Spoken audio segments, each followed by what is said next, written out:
Hello दोस्तों, let's क्रैकेट की magazine analysis series में आप लोग का स्वागत है। कुरुक्षेत्र मैगजीन जून 2021 की आप लोगों के सामने है। 22 रुपीज़ की मैगजीन है, मार्केट में मिल जाएगी। बट मेरे पास इसकी दोनों पीडीएफ हैं, इस टाइम हिंदी की भी है और इंग्लिश की भी है। टेलीग्राम चैनल पर अपलोड कर दी गई है, आप वहाँ से डाउनलोड कर सकते हैं। तो 56 पेजेस हैं, बहुत ही ज़्यादा इंपॉर्टेंट मैगजीन है, याद रखिएगा, ठीक है।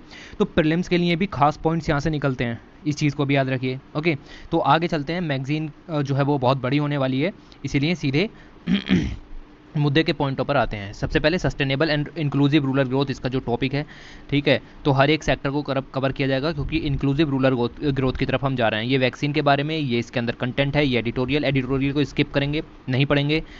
मेन आर्टिकल की तरफ आ जाते हैं, ये रहा, drivers of inclusive rural growth. तो आर्टिकल के अंदर क्या बताया गया है, सीधे चलते हैं। देखिए, यहाँ पर कहा गया है कि अगर आप रूरल या सेमी रूरल इलाकों की तरफ आज के टाइम में देखेंगे तो आपको नई होप और नए बिलीफ देखने को मिलेंगे। तो रूरल इंडिया जैसा पहले हुआ करता था, अब ऐसा नहीं है। अब रूरल इंडिया के अंदर बहुत ही ज़्यादा इंटरनेट यूज़र्स यहाँ पर आ चुके हैं।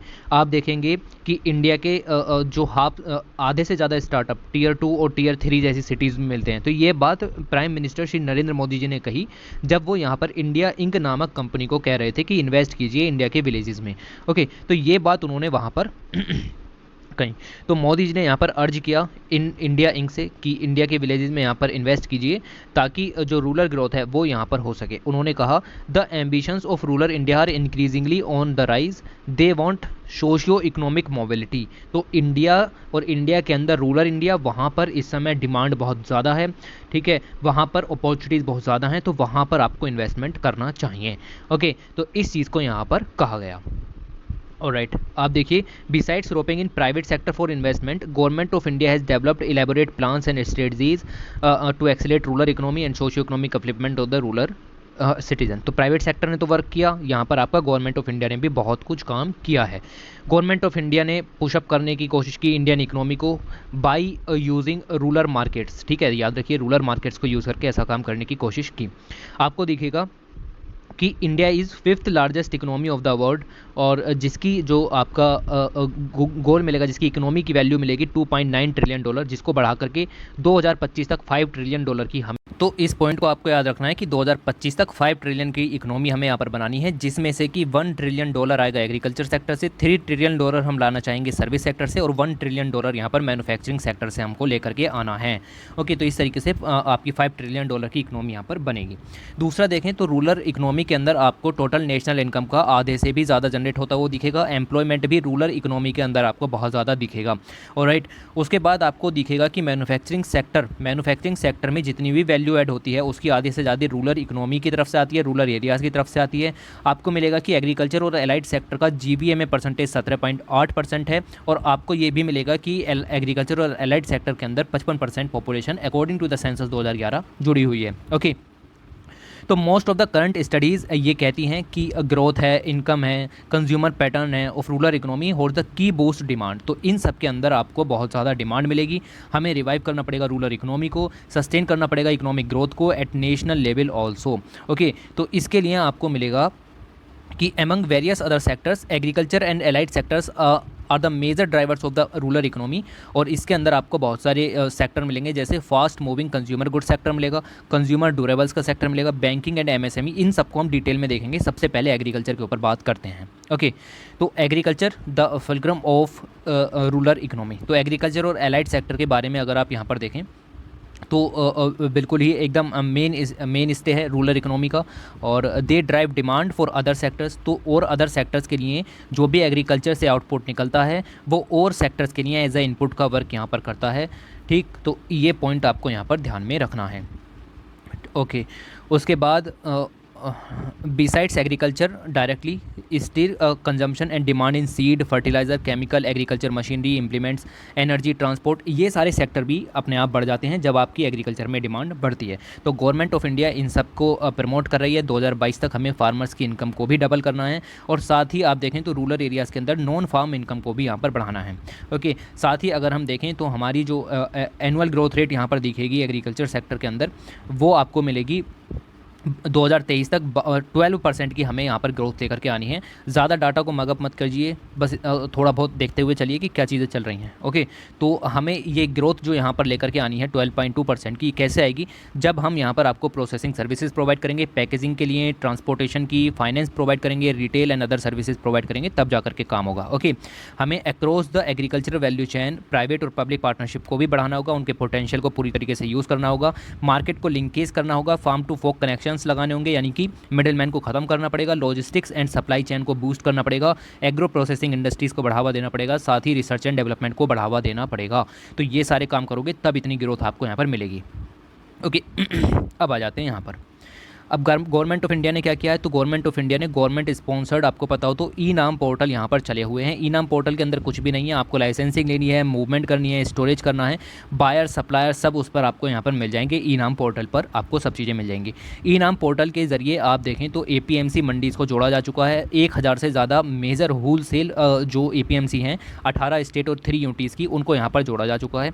और हम एज अ ई नाम को डेवलप कर रहे हैं, one nation one market for agriculture produce. तो आपको इस पर सब कुछ मिलेगा। ओके, उसके बाद आप देखें तो बहुत सारे फार्मर्स, बहुत सारे ट्रेडर्स इससे रजिस्टर हो चुके हैं। साथ ही बहुत सारी कमोडिटीज़ इसके ऊपर आपको मिल जाएंगी, कोकोनट की, बैम्बो की। ओके, तो टोटल वैल्यू भी मिल जाएगी आपको 1.22 लाख करोड़ रुपए तक की यहाँ पर आपको टोटल कमोडिटीज़ यहाँ पर मिल जाएंगी इनाम प्लेटफॉर्म के ऊपर। ऑलराइट, उसके बाद बजट के अंदर कहा गया कि 1000 और मंडीज़ हम यहाँ पर जोड़ने की कोशिश करेंगे। तो एक प्रोग्राम आपका यहाँ तक हो गया इनाम पोर्टल का। दूसरा प्रोग्राम आपका है फार्मर प्रोड्यूसर ऑर्गेनाइजेशन।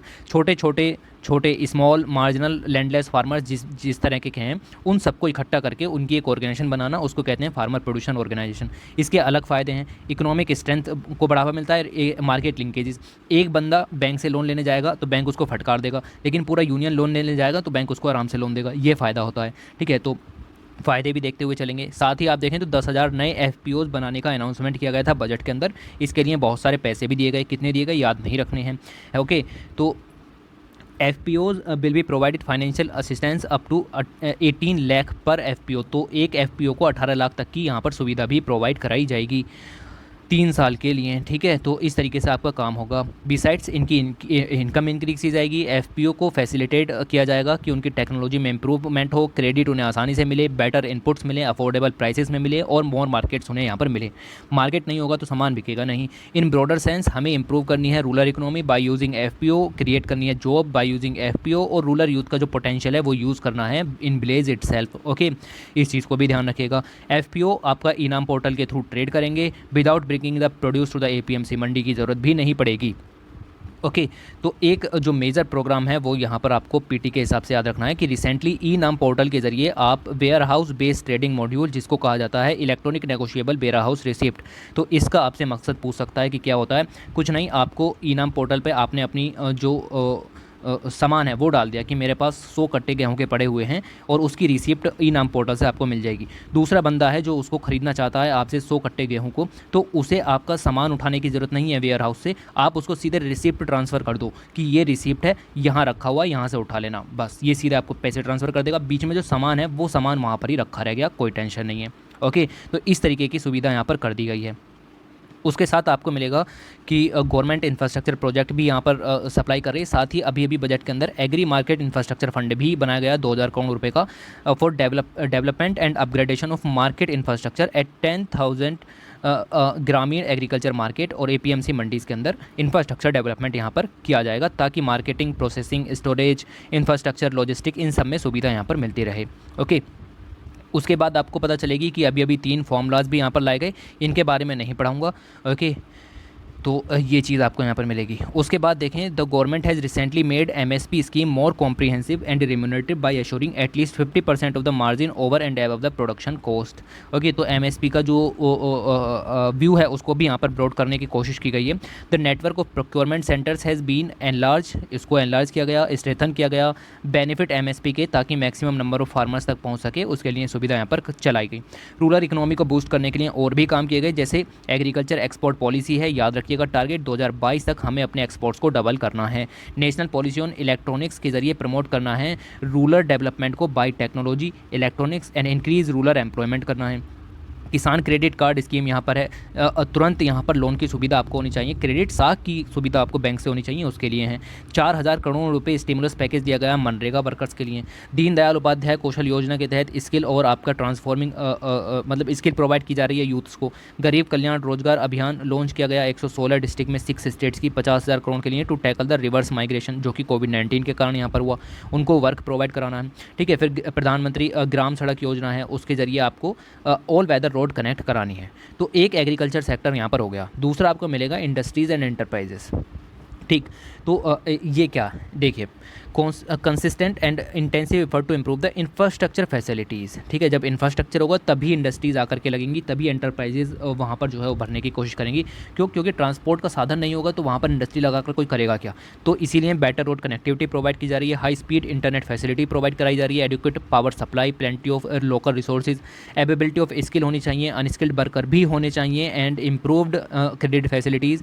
इन सबको अगर हम लाएंगे तभी जा करके वहाँ पर इंडस्ट्री लगेगी। On the other hand industrial या entrepreneur activity in rural area, वो जब वो लग जाएंगी तो वो आपकी इकोनॉमी को बूस्ट करेंगी, जॉब अपॉर्चुनिटीज़ प्रोवाइड करेंगी, रेम्यूनेटिव प्राइस वहाँ पर मिलेगा लोकल प्रोड्यूस के लिए, और आपको मिलेगा कि लॉजिस्टिक सर्विसेज को सपोर्टिव ट्रिगरिंग भी यहाँ पर आपको मिल जाएगी। ओके, उसके बाद आपको मिलेगा कि among various industrial activities agro processing, food processing, ये सनराइज इंडस्ट्रीज़ हैं specially in rural areas. Okay, तो ये सब पॉइंट्स आपको यहाँ पर ध्यान रखने हैं कि किस तरीके से चल रहा है। याद रखिएगा कि currently food processing industry engage around 1.93 million people. ठीक है, तो इतने पीपल यहाँ पर हैं, और टोटल कैपिटल अगर आप देखें तो $32 बिलियन की इकोनॉमी यहाँ पर मिल जाएगी फूड प्रोसेसिंग इंडस्ट्री की। Ministry of food processing industries government of India हर एक एफर्ट को अपना तैयार कर रही है कि किसी भी तरीके से एनकरेज किया जाए इन्वेस्टमेंट को across the value chain. Across the value chain का मतलब आप समझिए कि प्रोड्यूसर है, प्रोड्यूसर से आपका एंटरप्रेन्योर है, एंटरप्रेन्योर से कंज्यूमर है, हर किसी के फ़ायदे के लिए हमें यहाँ पर चीज़ों को रखना है। उसी के लिए आपकी जो ये स्कीम यहाँ पर दी गई है, पीटी का क्वेश्चन है, पीएम किसान संपदा स्कीम, फुल फॉर्म है scheme for agro marine processing and development of agro processing cluster योजना। तो एग्रो प्रोसेसिंग इंडस्ट्री के लिए बढ़ावा देने के लिए 2017 में स्कीम शुरू की गई। 6,000 करोड़ रुपये 3 साल के लिए इसमें बांटे गए थे। थ्रू द स्कीम हम मॉडर्न इंफ्रास्ट्रक्चर तैयार करेंगे, एफिशिएंट सप्लाई चेन बनाएंगे, management of the farm gates करेंगे टू रिटेल आउटलेट्स। ओके, और साथ ही आपको मिलेगा कि फार्मर को लिंक करेंगे कंज्यूमर से in the domestic and overseas market. और राइट, तो फार्मर के एंटरप्रेन्योरशिप के उनके बीच के गैप को हमको यहाँ पर कम करना है, वो एकदम से लिंक होने चाहिए, क्योंकि फार्मर को नई टेक्नोलॉजी की ज़रूरत पड़ेगी और एंटरप्रेन्योरशिप तो डिपेंडेंट ही रहेगी फार्मर के ऊपर। ओके, तो इससे हमारी जो एग्रो प्रोसेसिंग एक्टिविटीज़ है वो आपकी बढ़ेंगी, और इस तरीके से आपको फ़ायदा मिलेगा कि संपदा स्कीम के अंदर आप और देख सकते हो कि मेगा फूड पार्क्स जो है आपके यहाँ पर बनाए जा रहे हैं, एग्रो प्रोसेसिंग क्लस्टर्स यहाँ पर बनाए जा रहे हैं रूरल एरिया के अंदर। Okay, small and micro food processing enterprises by providing plugs and play facilities. Post harvest losses horticulture और नॉन हॉर्टिकल्चर के अंदर ना हो, उनको कम करना है। फाइनेंशियल असिस्टेंस प्रोवाइड करानी है एंटरप्रेन्योरशिप को। तो वही सब पॉइंट्स हैं, देखिए बार बार रिपीट हो रहे हैं। ठीक है, सो फॉर द गवर्नमेंट है sanction 37 food parks across the country यहाँ पर बन चुके हैं। उसमें से जो आपके 21 हैं वो ऑपरेशनल हैं और 16 जो हैं अभी ऑपरेशनल नहीं हैं। ओके, बन रहे हैं। उसके बाद 134 फूड प्रोसेसिंग प्रोजेक्ट चल रहे हैं, जिसमें से कि आपके 21 जो हैं वो सपोर्टेड हैं by backward and forward linkages, और बाकी का काम यहाँ पर चल रहा है। तो एक ओवरऑल व्यू रखिए, ज़्यादा डिटेल में जाने की ज़रूरत नहीं पड़ेगी। प्राइवेट इन्वेस्टमेंट कितना है, एम्प्लॉयमेंट कितना है, एक दो चीज़ें आपको पता होनी चाहिए जो कि मैंने आपको बता दी। Dairy, fruit, vegetable, poultry, meat processing and the fisheries are major sector, जो कि विलेज के अंदर रूरल इकोनॉमी को बढ़ावा दे सकते हैं। और इसके बाद हमने एक प्रोग्राम चलाया हुआ है 1 डिस्ट्रिक्ट 1 प्रोजेक्ट प्रोग्राम। इसके अंदर आपका एक डिस्ट्रिक्ट से एक प्रोडक्ट को यहाँ पर चुना जाएगा, और उस प्रोडक्ट को बूस्ट करने के लिए हम हर एक प्रयास करेंगे। ये जो प्रोडक्ट है ये आपका पेरिसेबल एग्रीकल्चर प्रोड्यूस हो सकता है, ये आपका सीरियल बेस्ड प्रोडक्ट हो सकता है, यह आपका फूड प्रोडक्ट हो सकता है। Okay, widely produced in a district में आपका प्रोड्यूस होना चाहिए, और या फिर एलाइड सेक्टर से बिलोंग कर सकता है। तो ये आपका एज अ 1 डिस्ट्रिक्ट 1 प्रोजेक्ट का लक्ष्य यहाँ पर आपको दिखाई देगा। Okay, support for agriculture produce products would for their processing along with effort to reduce wastage. तो ये सब काम तो यहाँ पर हो गए। उसके साथ वेस्ट को भी हमें यहाँ पर कम करना है, प्रॉपर असाइन करनी है, स्टोरेज कैपेसिटीज़ प्रोवाइड करानी है, मार्केटिंग करनी है। 135 डिस्ट्रिक्ट चूज़ की गई हैं, तो 135 प्रोडक्ट यहाँ पर हो गए, और उनके प्रमोशन के लिए, उनको सपोर्ट करने के लिए हर एक काम यहाँ पर किया जाएगा। राइट। उसके बाद आप देखें तो तीसरी चीज़ आ जाती है micro small and medium enterprises, जिसका कि अपना योगदान है। इसके अंदर नेशनल जीडीपी का 30% हिस्सा है और ओवरऑल एक्सपोर्ट का 40% हिस्सा यहाँ पर आ जाता है, और कंट्री के 110 मिलियन पीपल भी यहाँ पर एम्प्लॉयमेंट हैं। तो इसके लिए गवर्नमेंट ऑफ इंडिया ने बहुत सारे प्रोग्राम चलाए हुए हैं, स्कीम जैसे कि ईज़ ऑफ डूइंग बिजनेस को प्रमोट करने के लिए, क्रेडिट प्रोवाइड कराने के लिए, मार्केटिंग फैसिलिटीज़ प्रोवाइड कराने के लिए। साथ ही अगर आप देखें तो रिसेंटली गवर्नमेंट ऑफ इंडिया ने आपका जो एमएसएमई यूनिट्स का क्लासिफिकेशन है उसकी डेफिनेशन भी चेंज की है। डेफिनेशन भी यहाँ पर दी हुई है, अगर 1 करोड़ से कम का इन्वेस्टमेंट है या फिर 5 करोड़ से कम का टर्नओवर है तो आपकी यूनिट कही जाएगी स्मॉल। ओके, वो सॉरी, आपकी जो यूनिट वो आपकी कही जाएगी माइक्रो एंटरप्राइजेज। फिर स्मॉल वो कही जाएगी जिसमें 10 करोड़ से कम का इन्वेस्टमेंट है और 50 करोड़ से कम का टर्नओवर है, वो आपकी स्मॉल हो गई। और तीसरी आपकी यहाँ पर हो जाती है मीडियम एंटरप्राइजेज, जिसमें कि आपको मिलेगा 50 करोड़ से कम का इन्वेस्टमेंट और 250 करोड़ से कम का जो है टर्नओवर। याद रखिएगा, डाटा इंपॉर्टेंट है, ठीक है, ऐसा डाटा काम का होता है।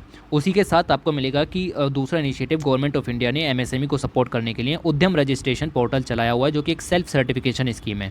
इसके तहत क्या किया जाएगा, अगर micro small and medium enterprises हैं, माइक्रो एंड स्मॉल एंटरप्राइजेज हैं, अगर उनको 45 दिन के अंदर उनके पैसे का भुगतान नहीं होता है, आपने एमएसएमई से कुछ खरीदा है और 45 दिन के अंदर भुगतान नहीं करते हैं, तो आप उसको कंपाउंड इंटरेस्ट लगा करके दोगे, 45 दिन के बाद इंटरेस्ट लगेगा, ठीक है।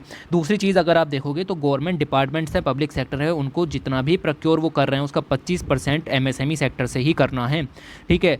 और जो रजिस्टर्ड एमएसएमई होंगे उनको कोलेटरल फ्री लोन भी मिलेगा, इंटरेस्ट सबवेंशन स्कीम के तहत वर्क भी मिलेगा, मतलब इंटरेस्ट सबवेंशन मिलेगा, और आपको market support, export promotion bill में भी यहाँ पर सुविधाएं मिलेंगी। ये सब काम भी यहाँ पर होंगे।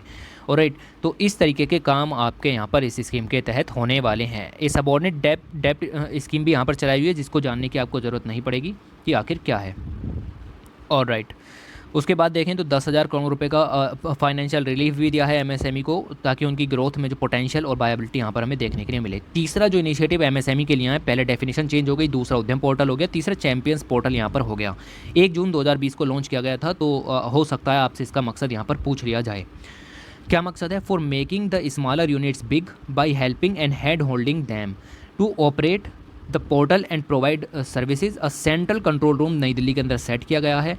68 स्टेट लेवल कंट्रोल रूम भी बनाए गए हैं। ओके, तो एमएसएमई को लोकल लेवल पर जो भी सपोर्ट चाहिए, एवरी पॉसिबल सपोर्ट है, वो आपको प्रोवाइड की जाएगी बाय द डिस्ट्रिक्ट अथॉरिटीज़। याद रखिएगा इसको। Okay, such as finance, market access, raw material, permission, technology upgradation, skill development, ये सब प्रोवाइड कराया जाएगा आपको। Public and private sector banks and some of the key financial institutions आपके इंक्वायरीज को एड्रेस करेंगे थ्रू द पोर्टल। और the portal also seeks to help MSME to tap into new opportunities including manufacturing of medical items. तो medical items के manufacturing के लिए new opportunities भी provide कराता है। और इमरजेंसी फंडिंग भी दी गई 5600 करोड़ रुपए की कोविड-19 के दौरान, ताकि एमएसएमई सेक्टर को और ज़्यादा बूस्ट मिले और वो कोविड रिलेटेड जो मटेरियल है उसमें कुछ मदद कर सके। उससे अगला प्रोग्राम, चौथा प्रोग्राम आ जाता है एमएसएमई के लिए। Ministry of MSME also implemented the scheme of funds for regeneration of traditional industries स्फूर्ति। तो ट्रेडिशनल इंडस्ट्रीज़ को बढ़ावा देने के लिए स्फूर्ति प्रोग्राम यहाँ पर चलाया गया है, to promote cluster of small scale industries specially in rural areas. Okay, तो SFURTI is striving to organise the traditional industries and artisans in the village. उनको क्लस्टर के अंदर यहाँ पर बनाया जाएगा, उनको जोड़ा जाएगा एक साथ और क्लस्टर बनाया जाएगा ताकि फ़ायदा मिले।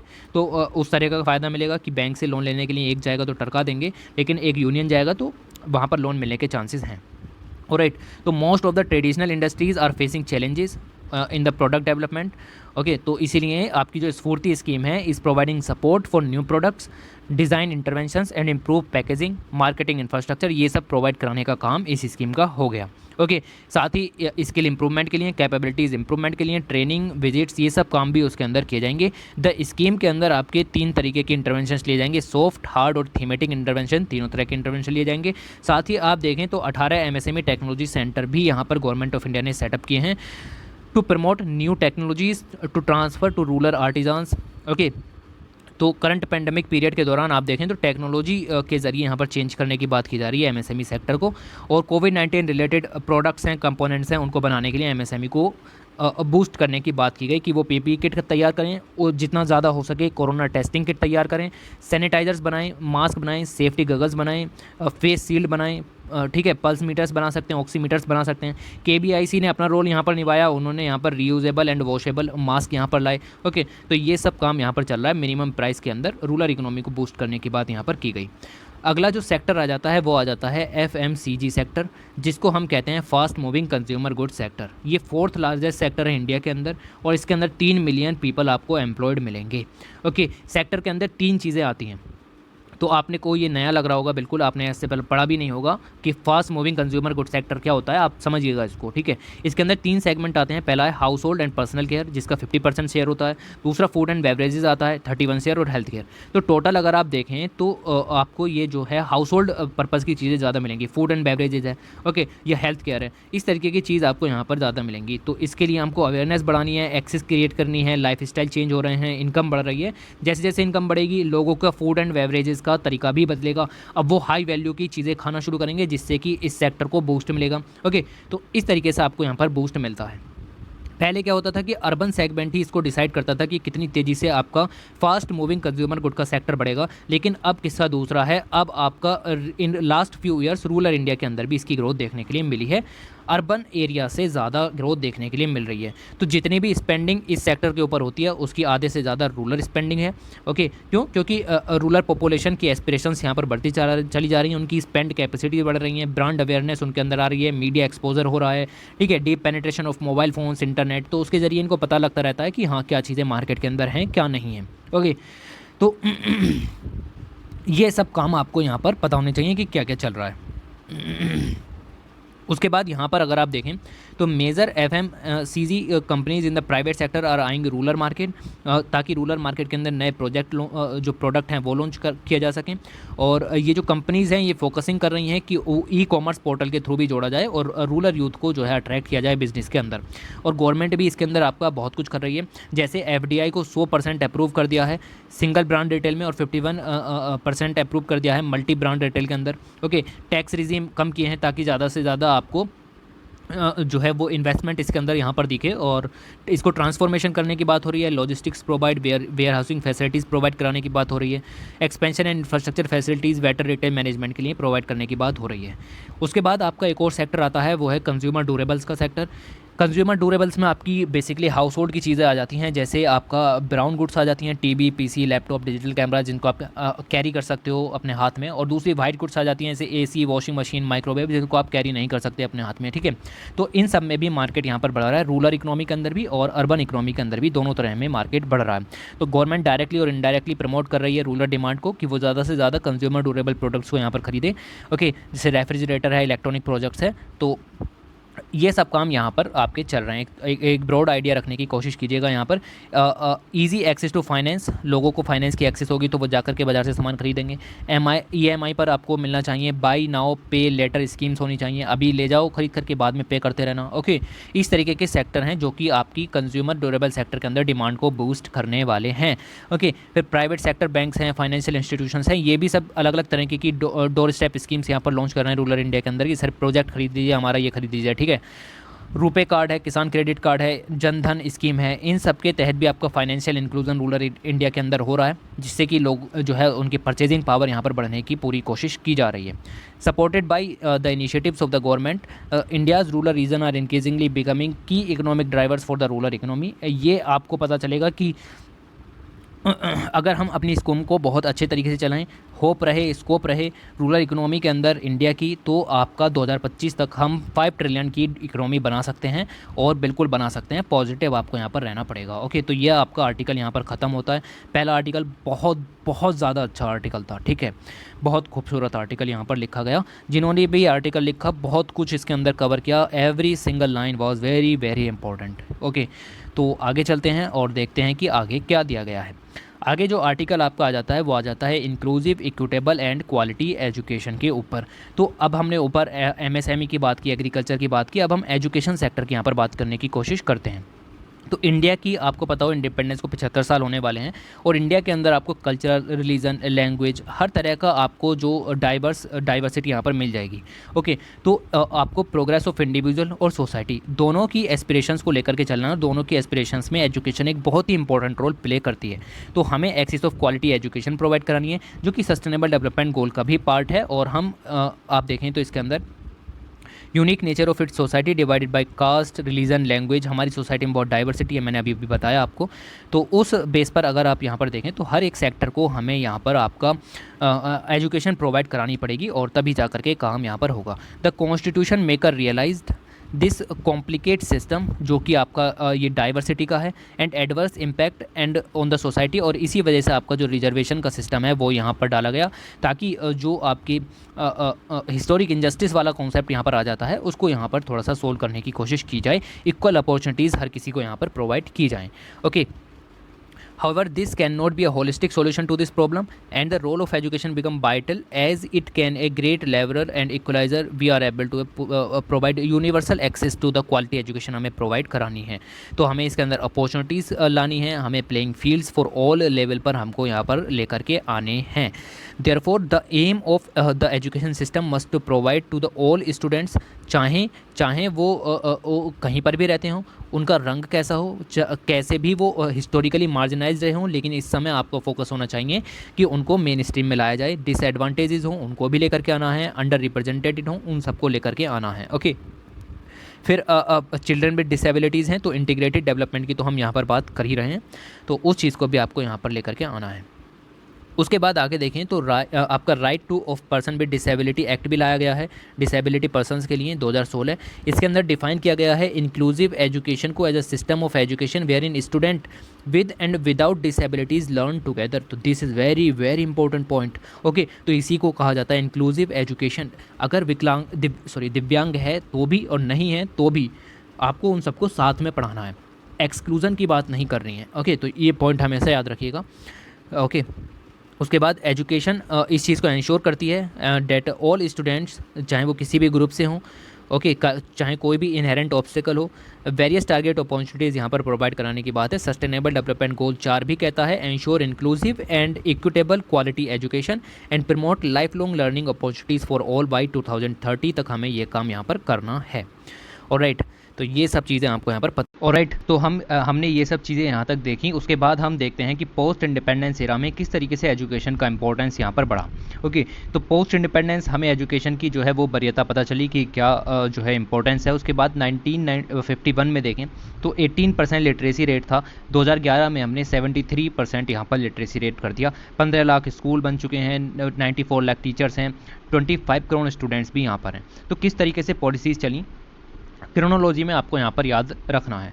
सबसे पहले हमें नीड पड़ी, एक हमारी जो प्रॉब्लम थी वो थी यूनिवर्सिटी एजुकेशन की। तो यूनिवर्सिटी एजुकेशन के लिए यूनिवर्सिटी एजुकेशन कमीशन अपॉइंट किया गया by the government of India in 1948, याद रखिएगा, under the chairmanship of S Radhakrishnan ji. Okay, उसके बाद सेकेंडरी एजुकेशन कमीशन यहाँ पर मुदालियर कमीशन जिसको कहते हैं 1952 के अंदर बनाया गया, और सेकेंडरी स्टेज पर एजुकेशन की क्या इंपॉर्टेंस है उसको इसने यहाँ पर डिस्कस किया। उसके बाद फेमस कोठारी कमीशन यहाँ पर आ जाता है, जो कि 1964 के अंदर बनाया गया था under the chairmanship of doctor Daulat Singh Kothari. In short Kothari commission हम इसको यहाँ पर कहते हैं। इसकी ही रिकमेंडेशन के बेस पर हमने यहाँ पर अपनी पहली नेशनल पॉलिसी ऑन एजुकेशन 1968 में लॉन्च की। याद रखना 1968 वाली जो पॉलिसी है उसका मकसद आपको याद रखना है रेडिकल रीस्ट्रक्चरिंग, ठीक है। तो इतना पॉइंट दोनों याद रखिए, ये आपसे पूछा जा सकता है मैच ऑफ द फॉलोइंग में, दूसरी का भी बताऊंगा। और इसके अंदर आपको मिलेगा कि it promote adoption of Bradley uniform educational structure, और साथ ही 10+2+3 पैटर्न भी इसने यहाँ पर यूज़ करना हमें बताया था, जो कि अभी तक चलता था। ओके, उसके बाद आपको मिलेगा second national policy on education 1986 में यहाँ पर आई, और इस सेकंड वाली का जो आपको टारगेट है वो याद रखिएगा, special emphasis on the removal of disparities. Okay, तो ये जो टर्म यहाँ पर लिखी हुई है रिमूवल ऑफ डिस्पैरिटीज़, इसको याद रखिए, ठीक है। तो इस चीज़ पर यहाँ पर हमने फोकस किया। ऑलराइट, फिर अगर आप देखें तो 1990 के अंदर एक कमेटी बनाई गई अंडर द चेयरमैनशिप ऑफ आचार्य रामामूर्ति, और रिव्यू करने के लिए कि जो आपकी ये नेशनल पॉलिसी ऑन एजुकेशन है किस तरीके से वर्क कर रही है, और इसके अंदर फिर मॉडिफिकेशन किए गए आपकी 1991 1992 के अंदर। ओके, तो कमेटी ने रिकमेंडेशंस भी यहाँ पर दी 1992 में, उसके बाद आप यहाँ पर देखें तो नेशनल एजुकेशन पॉलिसी 2020 लाई गई, उसके डायरेक्ट बाद यहाँ पर ये चीज़ें आ जाती हैं। पहली दो पॉलिसीज़ थी 68 की, 86 की, और तीसरी पॉलिसी ये यहाँ पर आपको मिल जाएगी 21वीं सेंचुरी की पहली पॉलिसी ये यहाँ पर कही जा रही है। और साथ ही इसके जो रूट हैं वो इंडियन एथोस यानी contributed directly to the transforming India उसकी तरफ को जाते हैं। भारत को हमें इक्विटेबल बनाना है, वाइब्रेंट नॉलेज इसके अंदर क्रिएट करना है, सोसाइटी ऐसी बनानी है और high quality education to all provide करानी है। तो इसको देखते हुए यहाँ पर नेशनल एजुकेशन पॉलिसी लॉन्च की गई है। उसके साथ साथ पॉलिसीज़ तो यहाँ पर चली रही थी और भी बहुत सारे प्रोग्राम हमने यहाँ पर शुरू किए, जैसे ऑपरेशन ब्लैक बोर्ड है, शिक्षा कर्मी प्रोजेक्ट है, Andhra Pradesh primary education project है, यूपी बेसिक एजुकेशन प्रोजेक्ट, ठीक है। तो ये सब चल रहे थे। फिर उसके बाद आपको मिलेगा एक फेमस सर्व शिक्षा अभियान जो कि आपका सेंट्रली स्पॉन्सर्ड स्कीम है in partnership with the state governments, इसको यहाँ पर लॉन्च किया जा रहा था। उसके बाद देखें तो राष्ट्रीय माध्यमिक शिक्षा अभियान भी यहाँ पर सन 2009 में यहाँ पर लागू किया गया था और सेकेंडरी एजुकेशन सिस्टम को सपोर्ट करने के लिए इंडिया की ग्रोथ और डेवलपमेंट को, यह हमारा जो एम्बिशियस प्रोग्राम यहाँ पर था। ओके, उसके बाद 2013-14 की अगर हम यहाँ पर बात करें तो और भी स्कीम्स यहाँ पर लॉन्च की गई, जैसे कि आईसीटी चलाएंगे स्कूल्स के अंदर, गर्ल्स हॉस्टल लगाए जाएंगे, vocational in secondary and senior secondary education और इंक्लूसिव एजुकेशन फॉर डिसेबल। तो ये 4 प्रोग्राम और यहाँ पर लॉन्च किए गए और इन सबको सब्ज्यूम कर लिया गया आपका आरएमएसए के अंदर।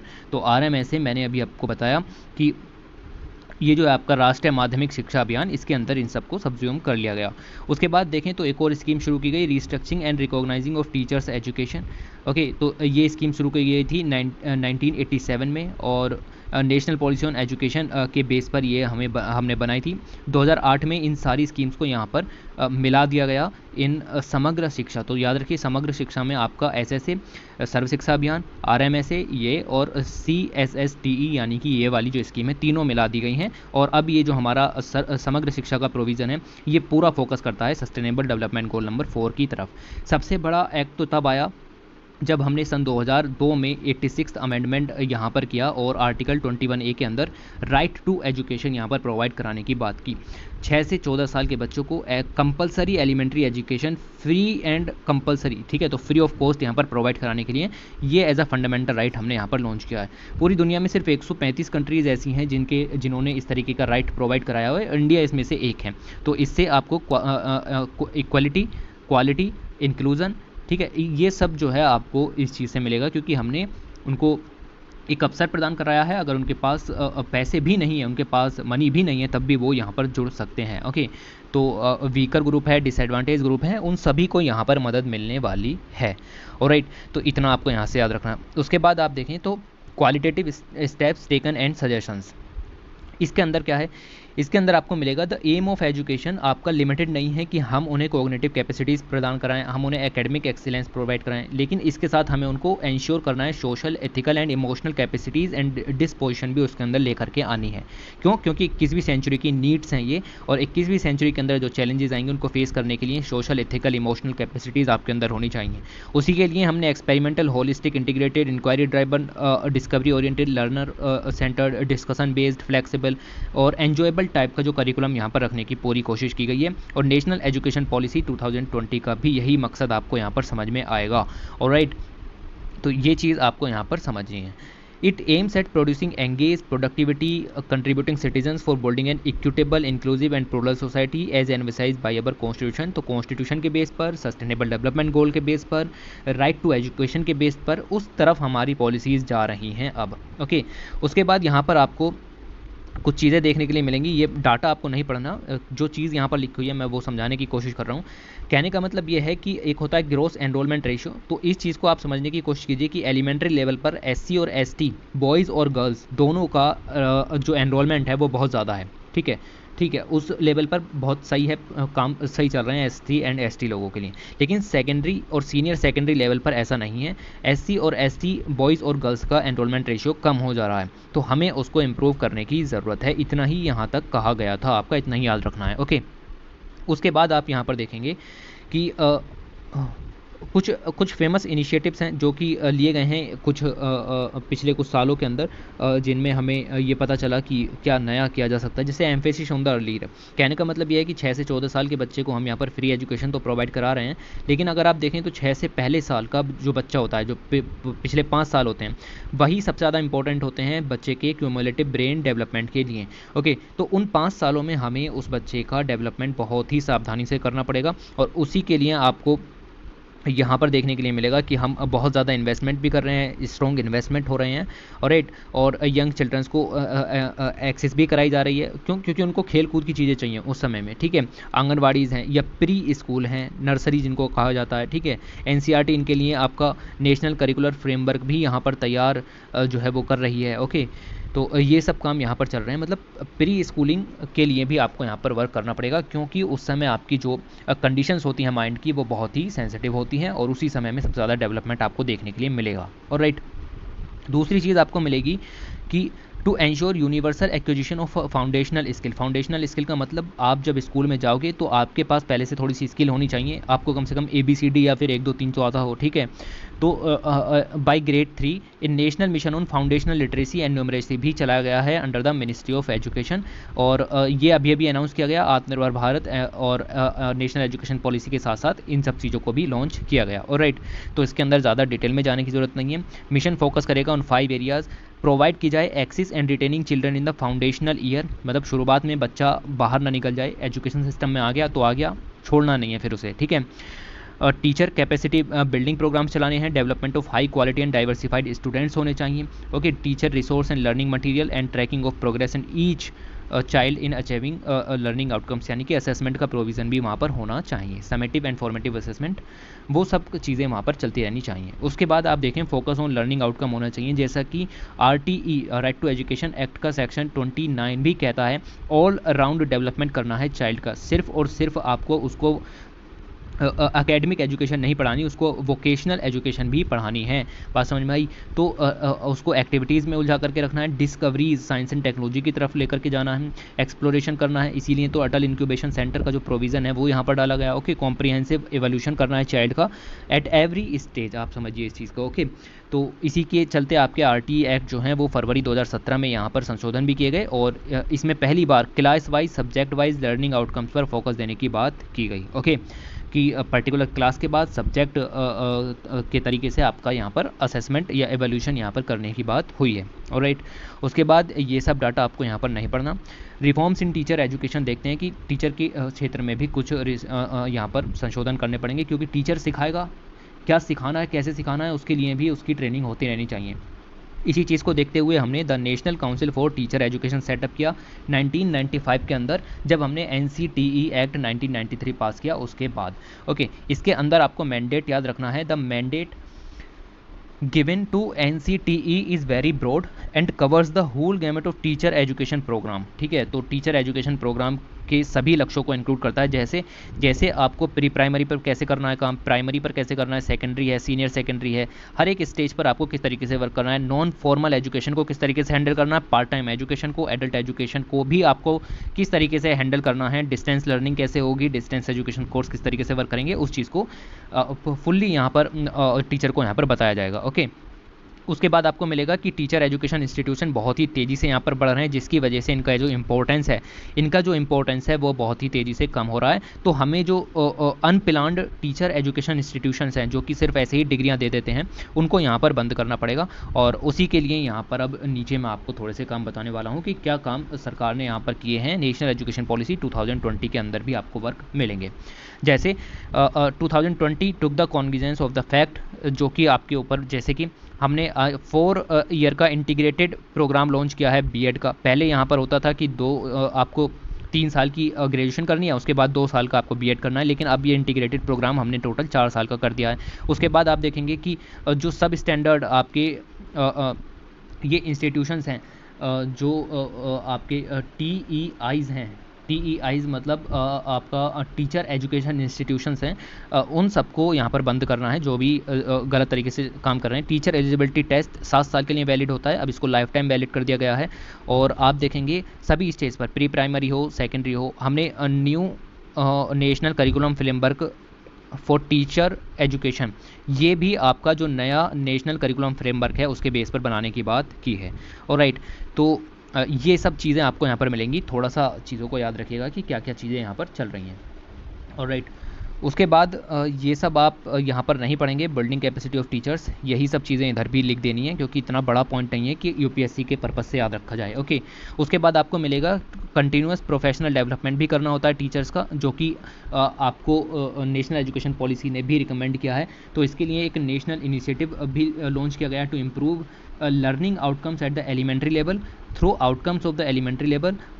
Okay, at the through the integrated training, ठीक है, ओके, मैं समझाने की कोशिश करता हूँ। एक प्रोग्राम चलाया गया निष्ठा प्रोग्राम। इस निष्ठा प्रोग्राम के तहत आपके टीचर्स को बताया जाएगा कि किस स्टेज पर आपको किस तरीके से वर्क करना है, स्पेशली एट एलिमेंट्री लेवल। 1 से कक्षा 5 तक की बात मैं यहाँ पर करने की कोशिश कर रहा हूँ। तो निष्ठा की फुल फॉर्म आपको याद रखनी है, national initiative for school heads and teachers holistic advancement. ठीक है, तो टीचर 21वीं सेंचुरी की नीड के हिसाब से पढ़ा सकें, उसके लिए हमने यहाँ पर वर्क करना है। ओके, तो इसके अंदर आप देखेंगे कि 42 लाख टीचर्स और हेड्स, उन सबको यहाँ पर हमें ट्रेन करने की बात की जा रही है।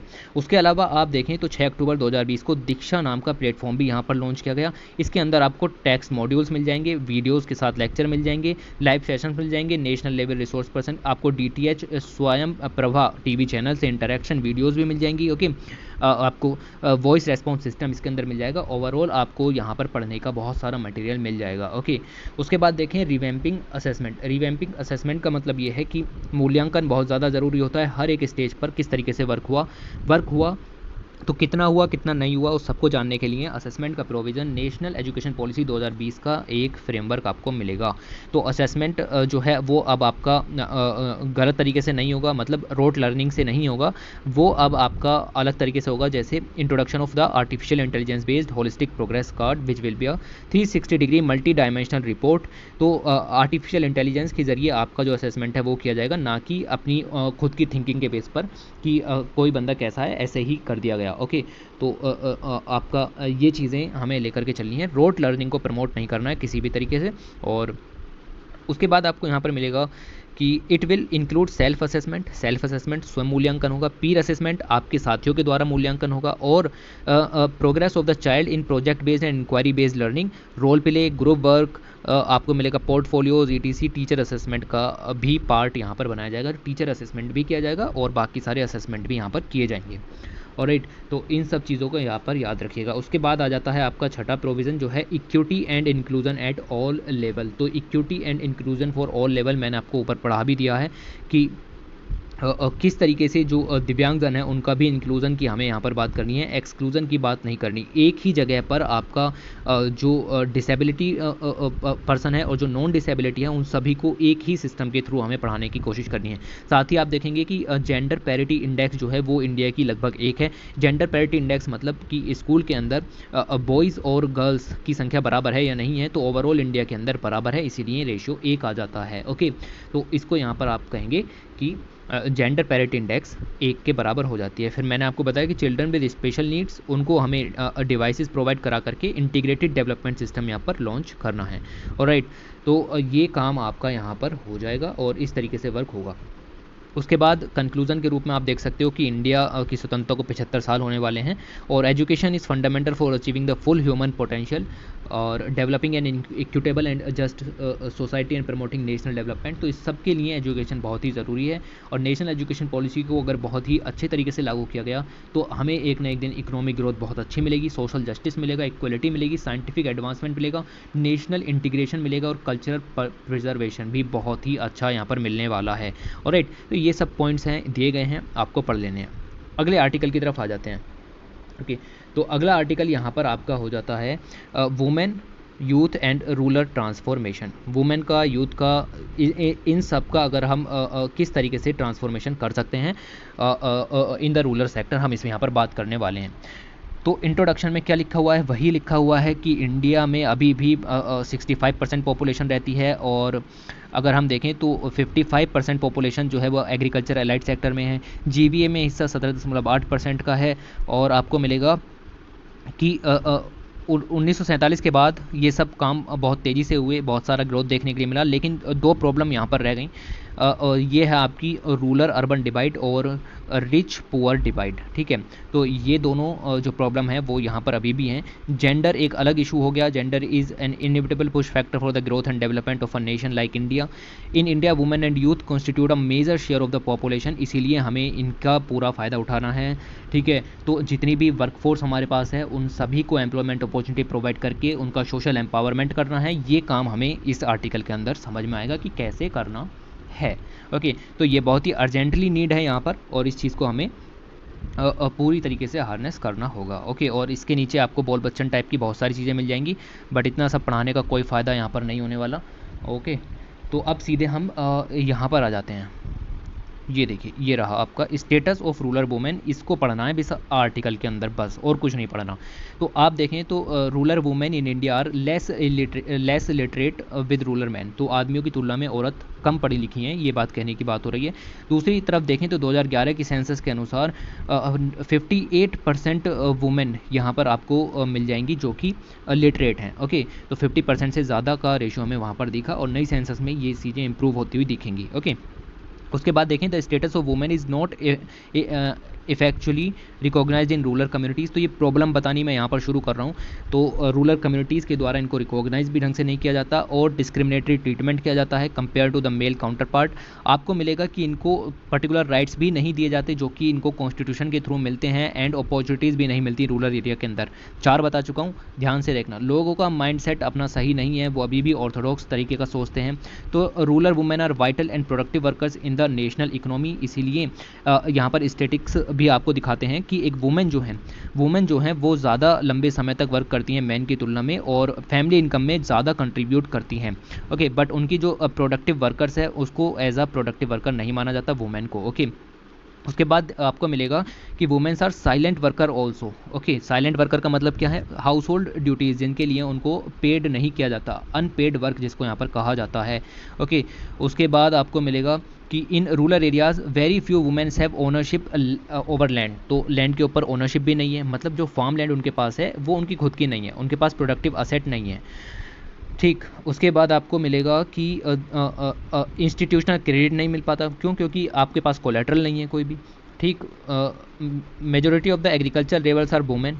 ठीक, तो ये पॉइंट मिलेगा आपको। तो वुमेन की सिचुएशन स्टेटस आपको बताया जा रहा है, प्रॉब्लम गिना दी हैं आपको, कुछ और डाटा भी गिनाने की बात चल रही है कि किस तरीके की चीज़ें यहाँ पर चल रही हैं, और मैनुअल लेबर की तरह पर यहाँ पर ज़्यादातर असाइंड हैं।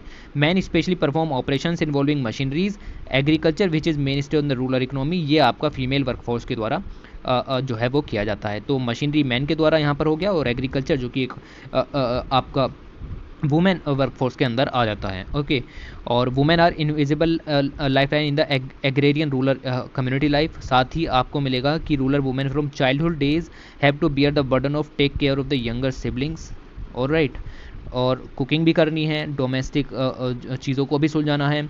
ओके, और साथ ही डोमेस्टिक एनिमल्स हैं उनकी भी देखभाल करनी है। ओके, और डेयरी फार्म वर्क में भी वुमेंस का इंपॉर्टेंस बहुत ज़्यादा है, specially in the milking and the processing of milk. In the present scenario आप देखेंगे तो rural women are continuously empowered through the various skill development training, great opportunities और टू एक्वायर द एजुकेशन। तो ये opportunities भी यहाँ पर आपके सामने आ गई। तो इसी एक आर्टिकल के जरिए मैं आपको बहुत कुछ समझाने की यहाँ पर कोशिश कर रहा हूँ।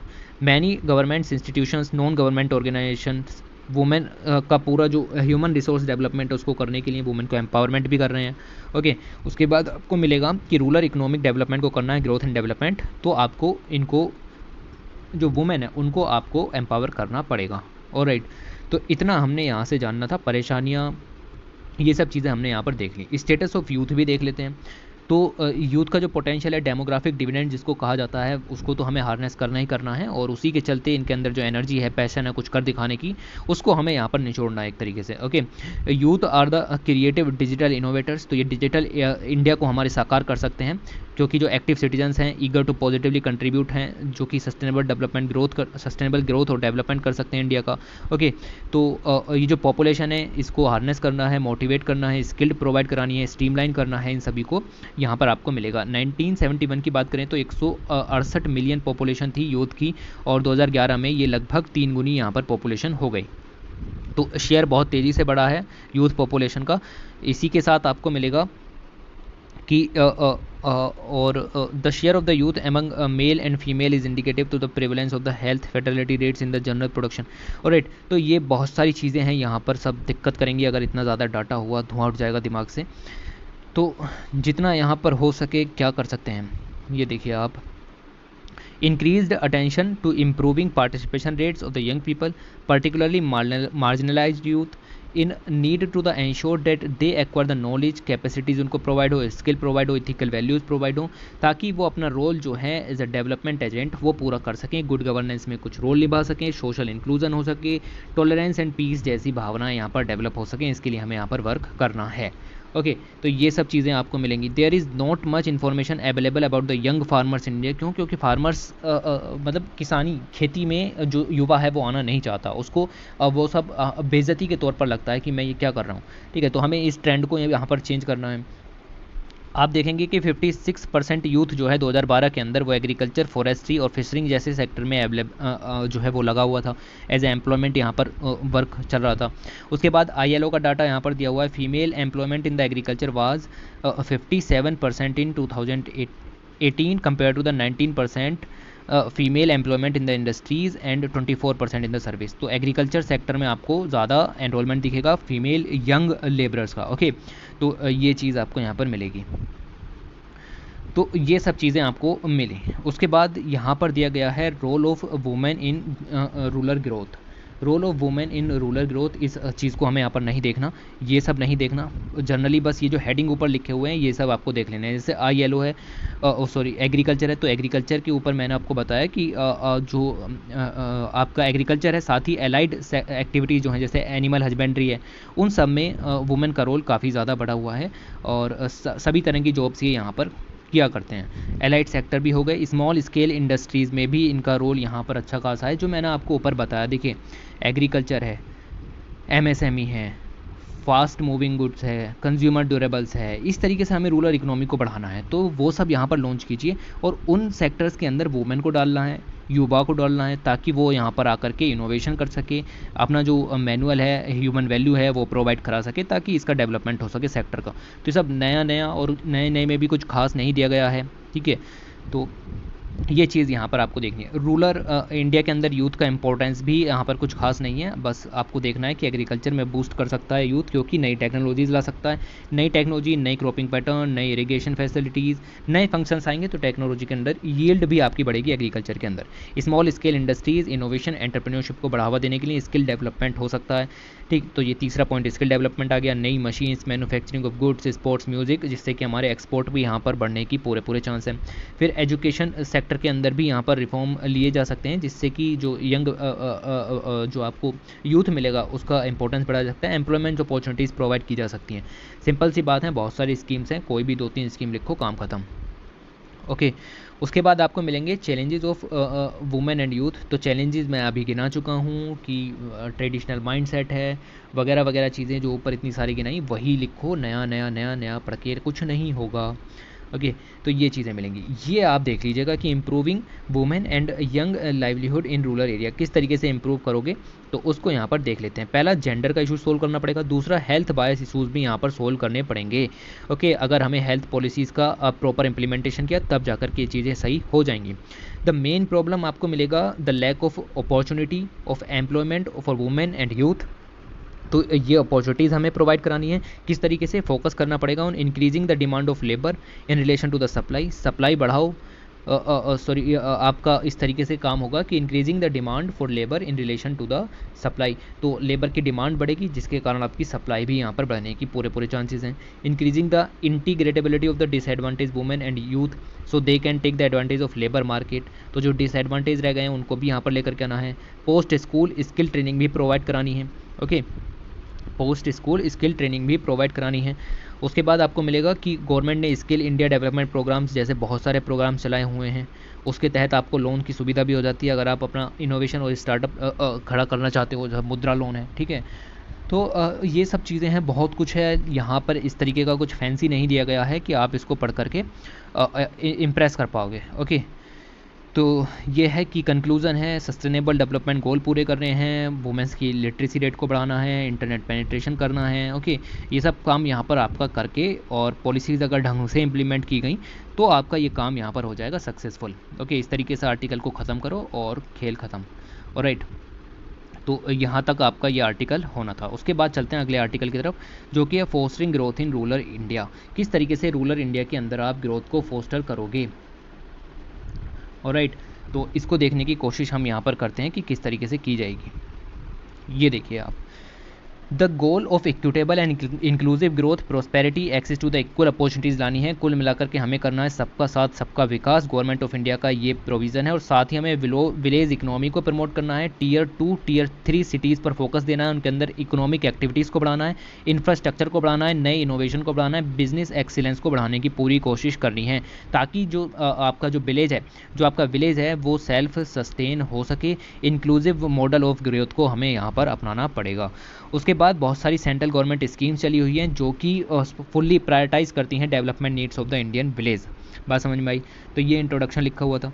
Improving and expanding India's infrastructure बहुत ही ज़्यादा इंपॉर्टेंट है, क्योंकि अर्बन और रूरल इंडिया के बीच का जो गैप है इंफ्रास्ट्रक्चर का, उसको कम करने में मदद करेगा। इसी के लिए आप देखेंगे कि प्रधानमंत्री ग्राम सड़क योजना यहाँ पर चलाई हुई है, जिसके अंदर आपको अनकनेक्टेड जो हैबिटेशन है उनको कनेक्ट किया जाएगा। कितने किलोमीटर बन चुकी है, नॉट इम्पोर्टेंट। ओके, और इसके अंदर आपको मिलेगा कि अगर आप रोड बनाओगे तो एग्रीकल्चर जो कमोडिटीज़ हैं वो एक जगह से दूसरी जगह ट्रांसपोर्टेशन की बहुत सुविधा हो जाएगी, जिससे कि हमारी जो फार्मर्स की इनकम है वो भी डबल की जा सकती है।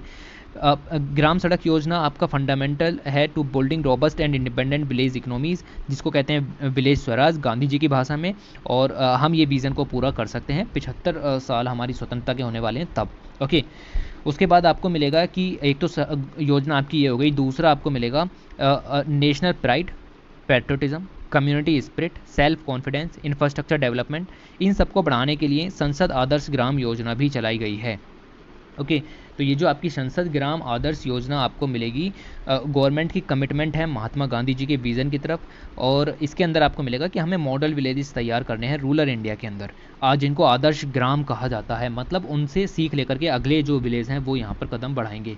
ओके, उसके बाद हम यहाँ पर देखने की कोशिश करते हैं कि ये तो हमने सड़क बना ली, इंफ्रास्ट्रक्चर तैयार कर लिया, ओके, आदर्श विलेज बना लिया। उसके बाद हमें घर प्रोवाइड कराने, हाउसिंग फॉर ऑल 2020 तक कच्चा मकान हटा करके पक्का घर बनाना है यहाँ पर। उसके लिए प्रधानमंत्री आवास योजना ग्रामीण यहाँ पर चली हुई है।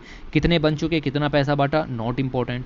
ओके, ऑलराइट, उसके बाद आपको मिलेगा डिजिटल इंडिया। ठीक है, डिजिटल इंडिया मिलेगा। डिजिटल इंडिया का गोल आपको मिलेगा कि रूरल इंडिया को डिजिटाइज़ करना है। रूरल इंडिया को डिजिटाइज़ करने का मतलब है कि जो मिलियंस ऑफ इंडियंस हैं जिनके पास अब इंटरनेट की एक्सेस हमने करा दी है रूरल इंडिया के अंदर, उनको लर्निंग के लिए, एंटरटेनमेंट के लिए, सबके लिए प्रमोट करना है। ओके, और उन सब के लिए स्कीम्स यहाँ पर चली हुई हैं। आप देखें तो 530 million rural telephone subscribers India के अंदर आ चुके हैं जनवरी 2021 तक। तो वेरी वेरी इंपॉर्टेंट, याद रखिएगा।